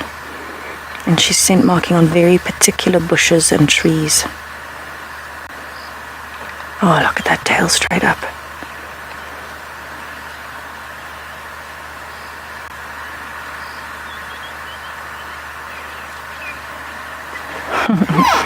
She is certainly making us work today, and I love it. Oh wow, how was that for a shot? The white on the tops of her ears is actually quite faded. It's the first time I've seen the backs of her ears. Quite faded compared to some of the other leopards I've seen. Very interesting. I don't know if she was born with that or if that's just old age. She's really not that old. She was only born in 2014 or so. I would think it's actually a genetic thing. Maybe she was born with slightly less prominent tips on her ears. There is actually a road coming up, and quite a bit of a dip here, so I'm going to bump a little bit. Apologies. There we go. Head around to the road because she is going back towards the road. Bumpy, bumpy, bumpy, bumpy, bumpy.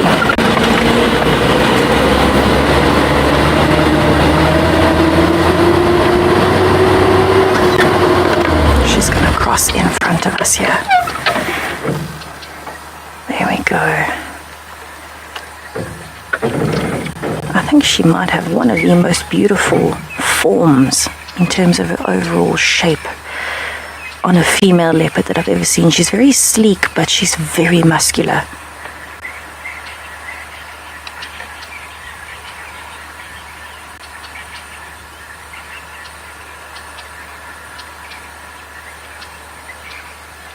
I wonder what she's seen. Did you see that change in her tail with her body language? I think she actually picked up a scent, and that's what made her react that way. I think as she was walking past that bush, she got a whiff of something, and that immediate change where she stopped and lifted her tail. Oh, it speaks volumes. Yeah, she is going straight to this beautiful big open area. Let me try and loop around for us. Oh, that is a beautiful scene. Oh my word. There are some blacksmith lapwings right here. I'm making Darren work today as well from side to side. You can hear the blacksmith lapwings in the background, Yankov. Maybe we might change my history here and see some lapwings mobbing her. And what I've just noticed as well, in the middle of this clearing, you can see how focused she is. The lapwings are alarming a little bit, but there is a herd of impalas in front of us, in between the bushes there, and that is what she has just seen. That is a lamb that is out to the front on its own. She is still quite a distance away, and there's a lot of ground to cover between here and there without being seen, but she is definitely interested, and those impalas are still completely unaware that she is here. Here you can see she sat down and she is calculating in typical Kuchava style. She is calculating.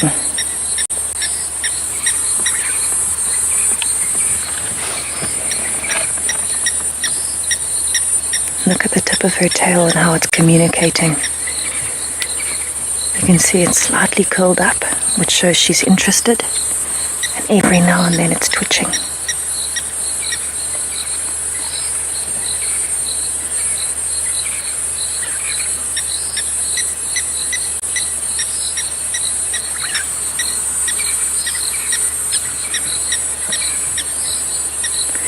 So this is quite a delicate situation because it's an open area. If she does start moving forward, please just know I'm not going to be following her closely. I'd rather view her from a distance because the movement of my vehicle is going to make the impalas look towards her, and I do not want to advantage her or the impalas in this situation. And I definitely don't want to disadvantage anybody. So if she does start moving, we're going to view from a distance until I feel it's safe for us to move again without disadvantaging anyone. For now, simply calculating. She is sitting straight up, which means she knows she's hidden. And I'm quite comfortable sitting watching from where we are.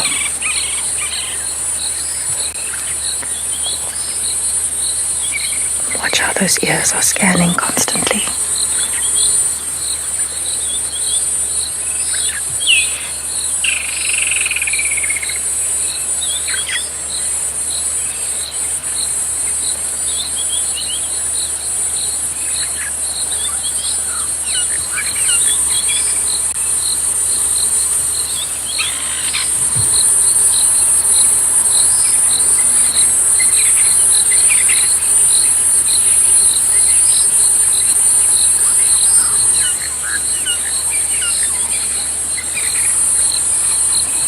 So luckily the wind is in her favor.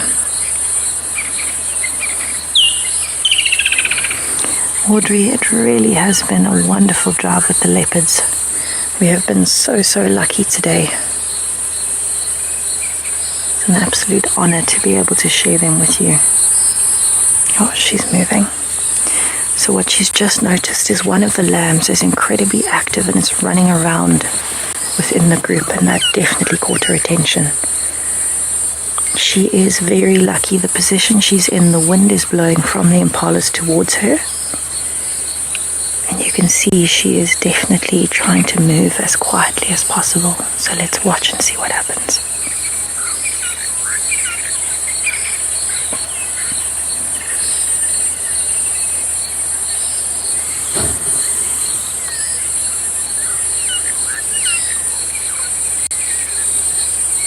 Watch those shoulder blades.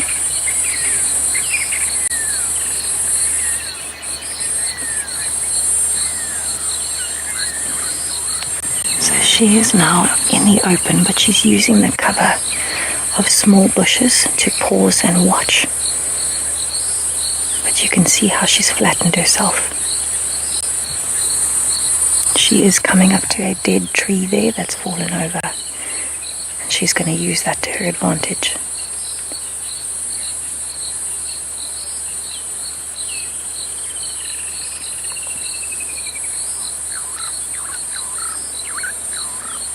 So she's just covered half of the distance between her and the impalas. Have a look at how close she is now. In this position, I am not willing to move closer because if we start, those impalas are going to look up. I would much rather have a wider angle view than messing this up for her.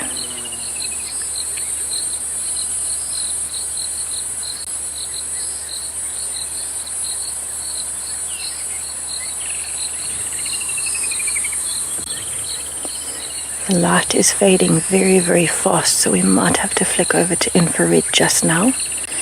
But for as long as we can, we will keep it like this. The impalas are still completely unaware. They are feeding, they're moving around.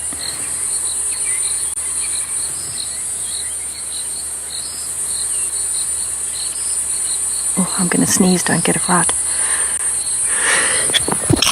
Excuse me, I'm so sorry.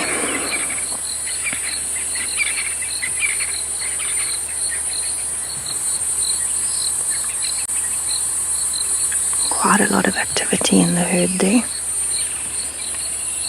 And have a look at how camouflaged she is. With this view, you cannot see her, but we know exactly where she is.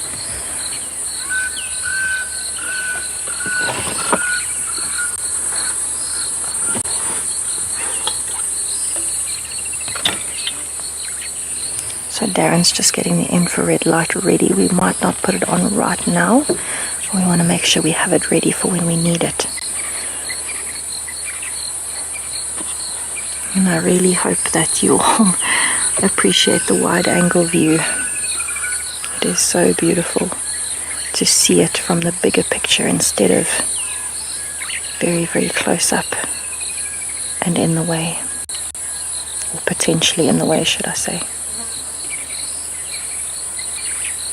So she's using that cover very well.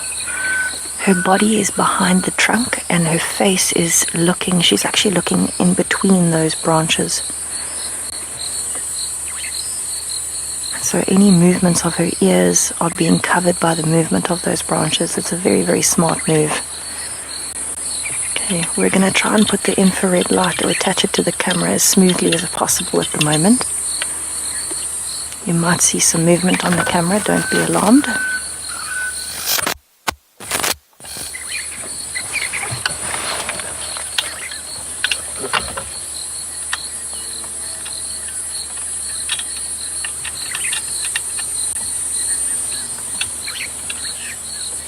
All of those things you can hear that sound like planes are actually dung beetles flying past.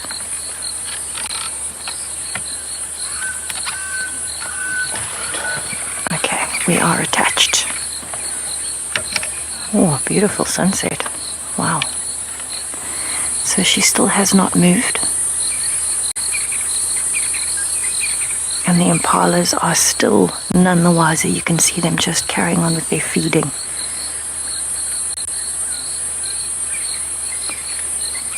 Right.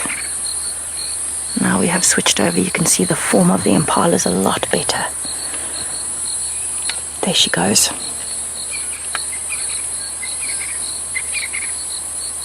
So she's using the very tricky light at the moment. This is the perfect time to hunt, where our eye is not sure whether it's night or day. Let's watch. She is so close. My heart is racing.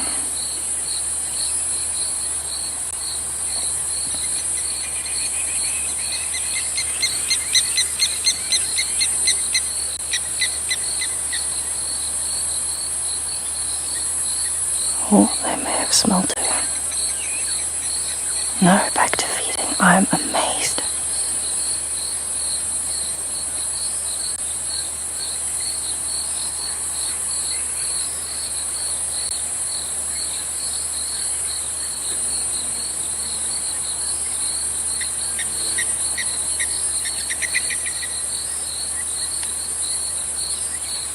Oh my goodness, it's looking straight towards her.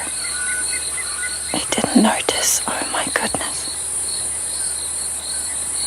How incredible is Kuchava right now?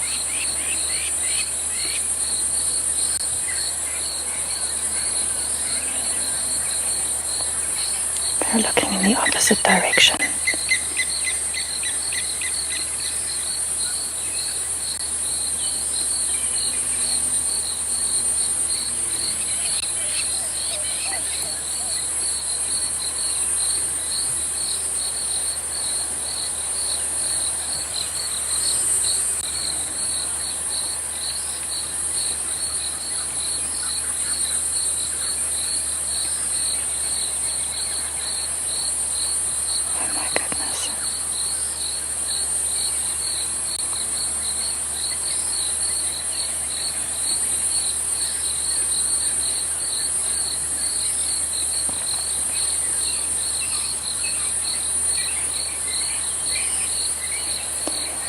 Looking this way, but it was actually looking more towards us there.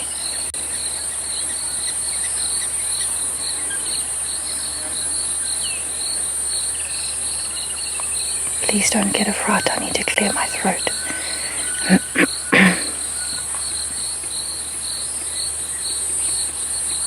So this shows you how impressive leopards are. To use that stalk and surprise technique, getting so close. She's a few meters from them right now.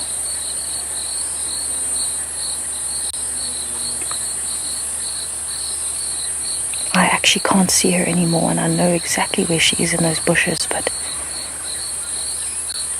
she's so well camouflaged I can't see a single part of her. She did that stalk up so smoothly to cover that distance in 2 equal parts.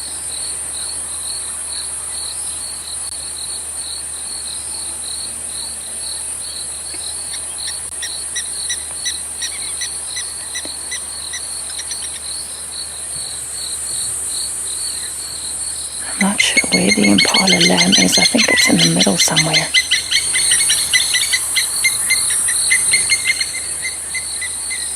Oh, there's one there.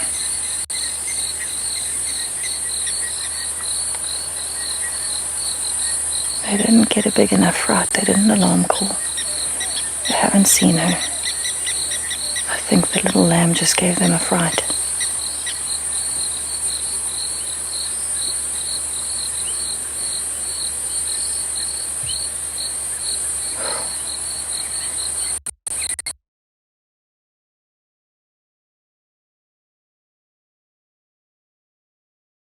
I've been holding my breath, and it's making me out of breath watching.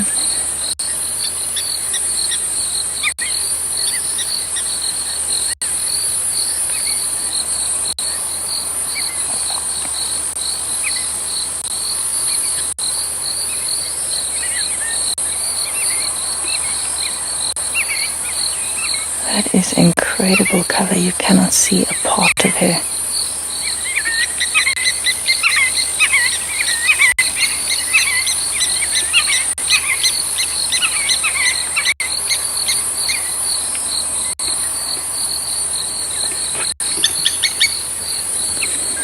It is absolutely amazing how she just disappeared. I agree with you. I think this is the ultimate showcase of a leopard's skills right here.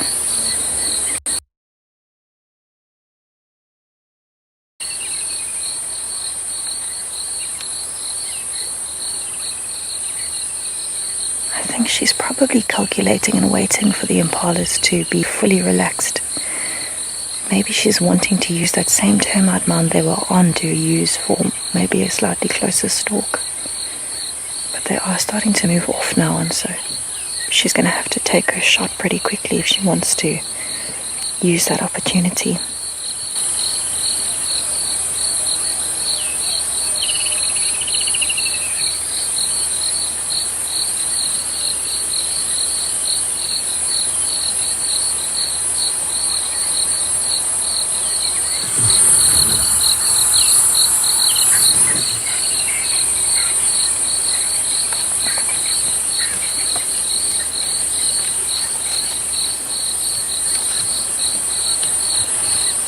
Oh, the impalas look like they're kind of moving back again.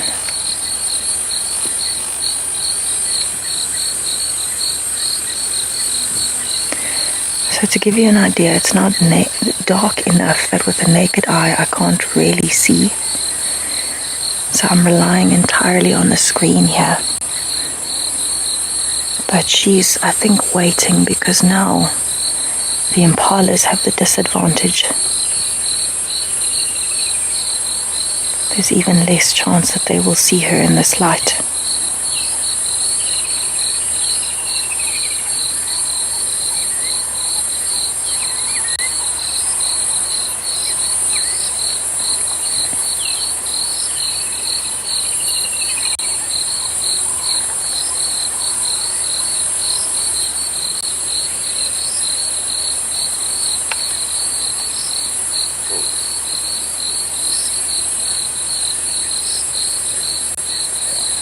This is unreal.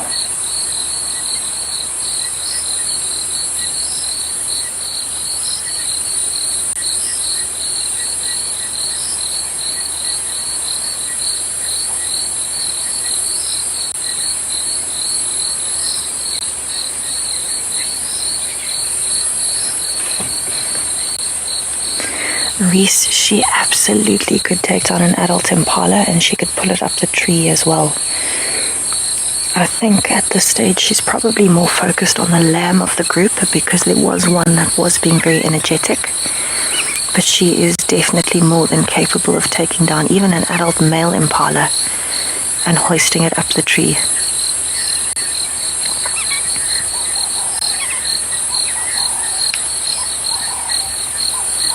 For her, it'll probably be easier to go for a lamb because they're not as experienced as the adults. So they might confuse easily and run in a different direction. Or, she's also got to think about her cub and the fact that there are hyenas around, and so it's easier for her to hide a kill that is smaller. There's also less chance of a big struggle and getting injured if she goes for one of the lambs instead of one of the adults. That being said, if an adult presents itself much closer than the others, she might go for it. I really thought that when they were up on that little mound and she was so close that she was going to go for it.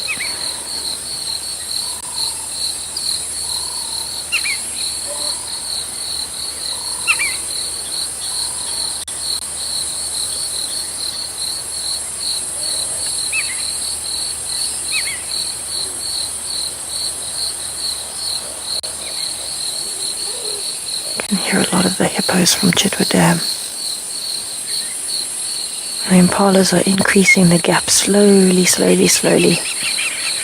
But there's still quite a bit of cover between them and her. But it looks like quite a lot of them are looking up now. It looks more like a periodic check than anything, like they normally do in the dark when they're feeding.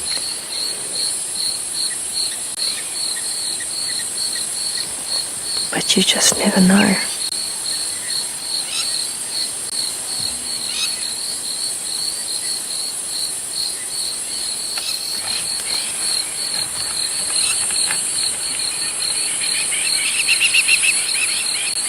I can tell you that I'm incredibly happy that we stayed here at this distance to watch this all play out.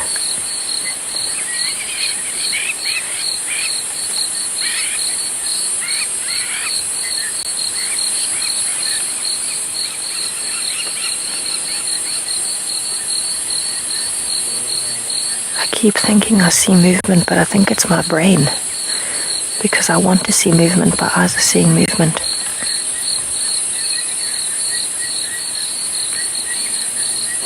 Realistically, I still can't see any part of her.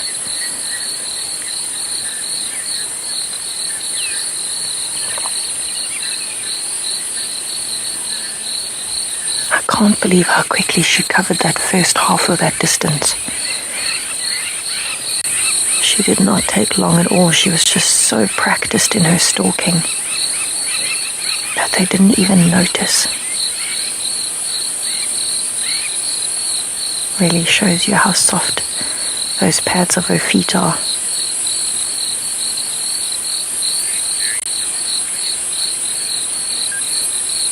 Okay, so I know it is getting a little bit dark at the moment. We will see what we can do, but for now it seems like she has not moved yet from those bushes. I'm wondering how long it'll take her. Sometimes a leopard hunt can take 2 minutes. Sometimes she can be this close and take 2 hours, but it certainly looks like all the impala's heads are up. You can see the eyes reflecting.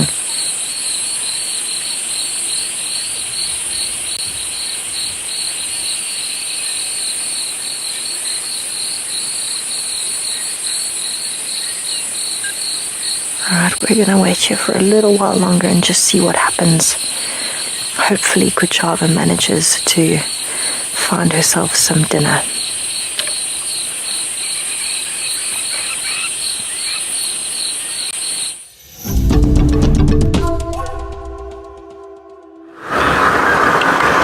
Welcome back from Tessa, Kuchava Live, from Chita Chitwa Airship hunting Impala. A cross finger for Tessa and good luck for Kuchava. I think she might have made a kill. We just have to be patient and stay with Tessa and see what's going to happen there. A leopard at night like this, it must have to select a right size of Impala because it's too dark now. The hyenas are all getting active, so if you do go for the big one, it might be a trouble because she might not even able to host that particular individual because the hyena might respond immediate effect because it will be lambing and all that from the Impala because they will be so scared. We are moving here. We are right in the area called Sandy Patch. We're gonna go towards quarantine. Maybe we might be lucky seeing again Molowati.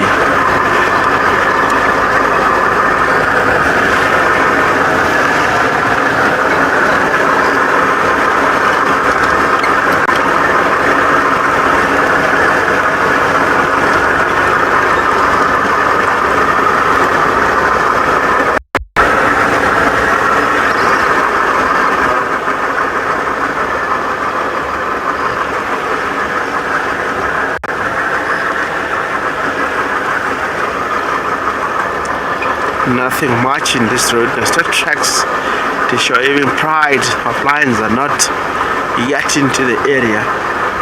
Maybe early in the morning we might able to see lions. We wish every day, cross fingers. It's all about nature. It's in the nature of pride of lion. They can move from one place to another. In some days we win, in some days we lose. When it comes to lions, we'll be always checking.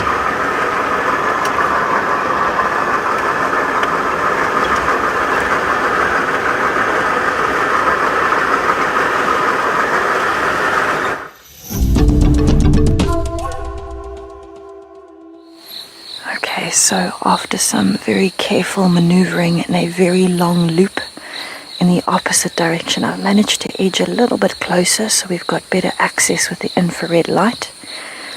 The impalas have heard something, I don't know what, off to the left. So she's on the right where that bush is. She's somewhere there. We haven't seen her in a while, but they've heard something to the left. It sounded like something walked past, but quite heavily. Possibly another impala. I did see a separate male impala. We're really not sure where she is at the moment. She's somewhere in those thickets.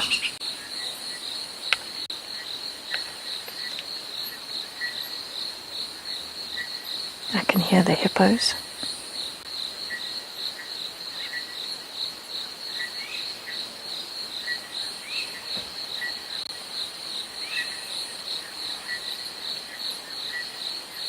I don't know if it's my eyes or not, but I think I see movement on the right.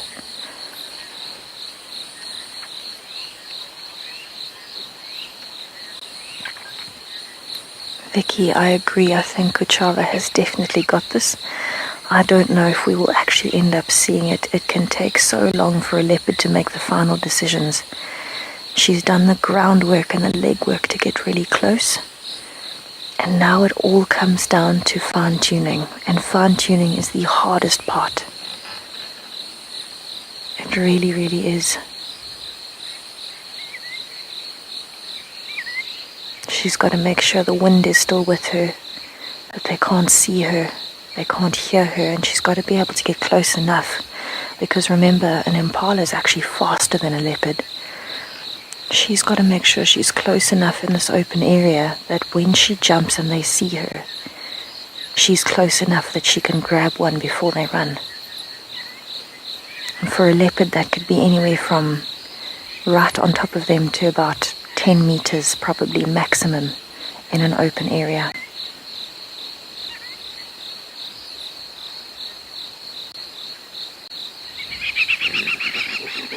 That's a male impala, that's what I was hearing earlier. There's a male impala that's trying to Almost heard them, I think. It sounded like a rutting call. Now, if she is going to move, this is probably her chance to while they're all walking away. They're walking up to the left of the open area.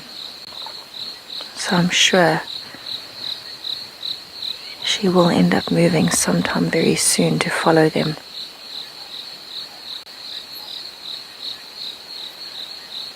So they haven't moved that far. It looks like they have because of the infrared light, but they're actually just to the left here. And there's a lot of cover between her and them still. And she can use this to her advantage.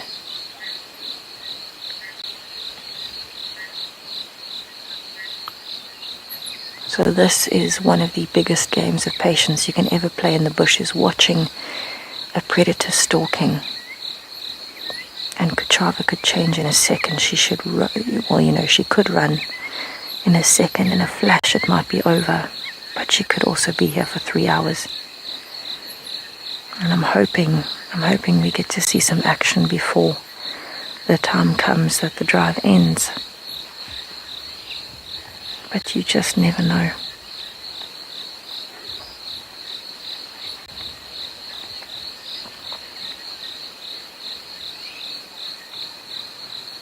The impalas have not moved further, just to update you. They are still just to the left.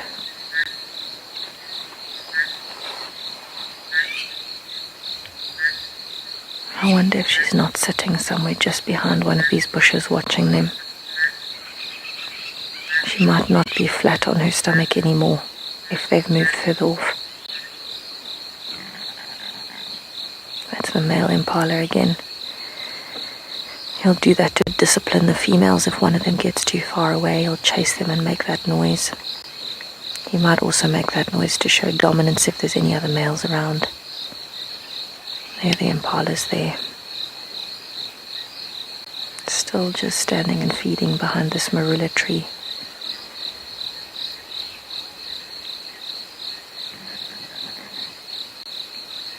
I'm not sure if she's behind that bush or behind one of these.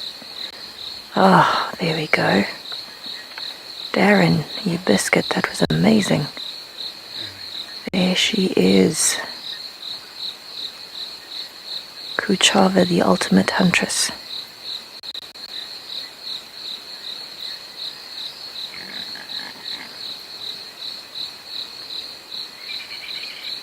Yeah, she's definitely looking around quite a lot. She is standing. From the height of her eyes, she's standing. It looked like the shape of her back as well. And I think she's calculating to move very soon. Where the impalas are walking to, what makes this tricky is they're actually walking diagonally left and away from her. Oh, there's a scrub here. Oh my goodness. But they're walking diagonally left and away from her, and that is, unfortunately, if they keep going that way and they loop a little bit backwards, they're going to be downwind of her where she was downwind of them the entire time.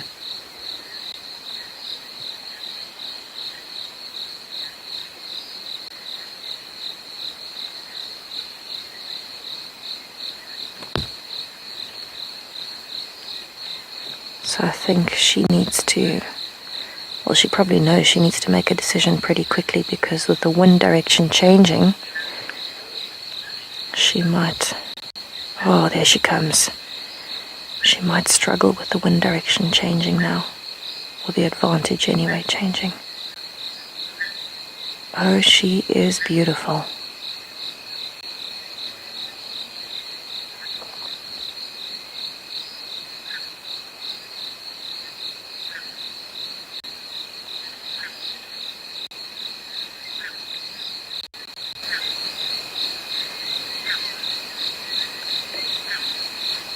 Isn't it amazing how with the infrared light, when she's not looking at us, when you can't see the reflection in her eyes, you can see how well she camouflages. I imagine how the impalas are feeling at the moment. They can't see infrared like the camera can, so they're seeing darkness and some shapes. She's moving very fast. Her tail is still mostly down. So they definitely haven't spotted her. I don't hear any alarm calling.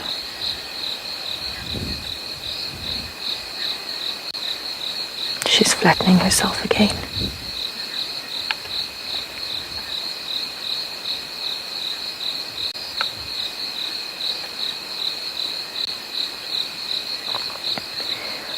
Now bear in mind, Darren and I are sitting in total darkness, so we cannot see with the naked eye where the impalas are right now.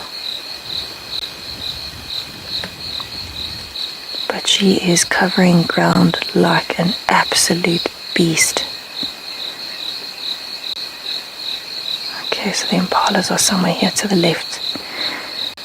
Based on where she is, just trying to judge off the camera, she's maybe now 30 meters away from them. And now it's time to reevaluate.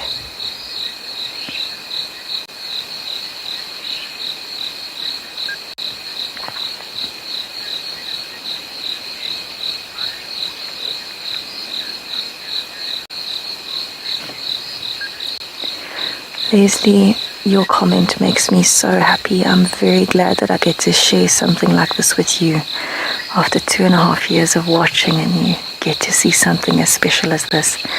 I can very honestly tell you it's the first time that I have seen it as well like this, because we don't equip the normal game viewers with infrared. So most of my career I've guided guests on the back of my vehicle, and we certainly don't interfere with the spotlight, so you sit in darkness and can't really see what's happening. It's the first time I've seen this from start to where we are now, from relaxing to stalking and covering that distance. Oh, that impala thinks it's seen something for sure.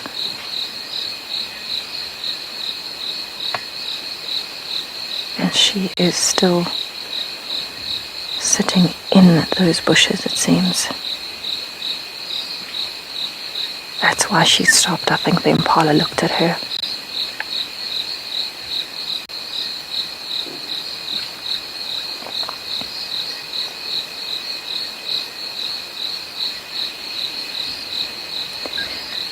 Oh my goodness.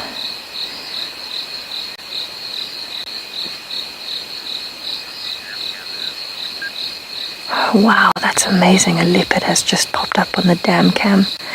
It is a leopard day all round, a very, very special one. I think for myself and Darren at the moment, we could not have asked for a better first time meeting Kuchava. I'm honestly blown away. She is definitely my leopard here. I don't think I will see something like this again for quite a while, if ever again, from start to where we are. Absolutely unreal, and unfortunately it is getting to that time of the evening where we're going to have to start saying goodbye. And as much as we may not, well, you never know what's going to happen in the next few seconds, but we may not see the end of this tonight. I feel like everything we've seen up until now could not have been any more perfect. So thank you so much for sharing that with me, for sharing Sasha with me and Mulwati with Rex, and just an absolutely incredible afternoon. I really think we have been so spoilt on leopard luck today. And I don't know what's going to play out here, but we'll definitely have to stick around and see what happens and come back in the morning. Maybe she's had some luck. But until then, it seems like she has settled, and I think she's going to take her time calculating. Please join us tomorrow morning. Hopefully we have an update for you. And thank you again so much for joining us this afternoon. It was fantastic. Join me after the Sunset Safari on the 22nd of December, where I'll be explaining all about our new conservation NFT project. You'll be able to ask questions, and I'll be able to set out the whole plan of what we're trying to do. This will be the opening of our pre-sale window. Don't miss it. It's only for registered users at wildearth.tv.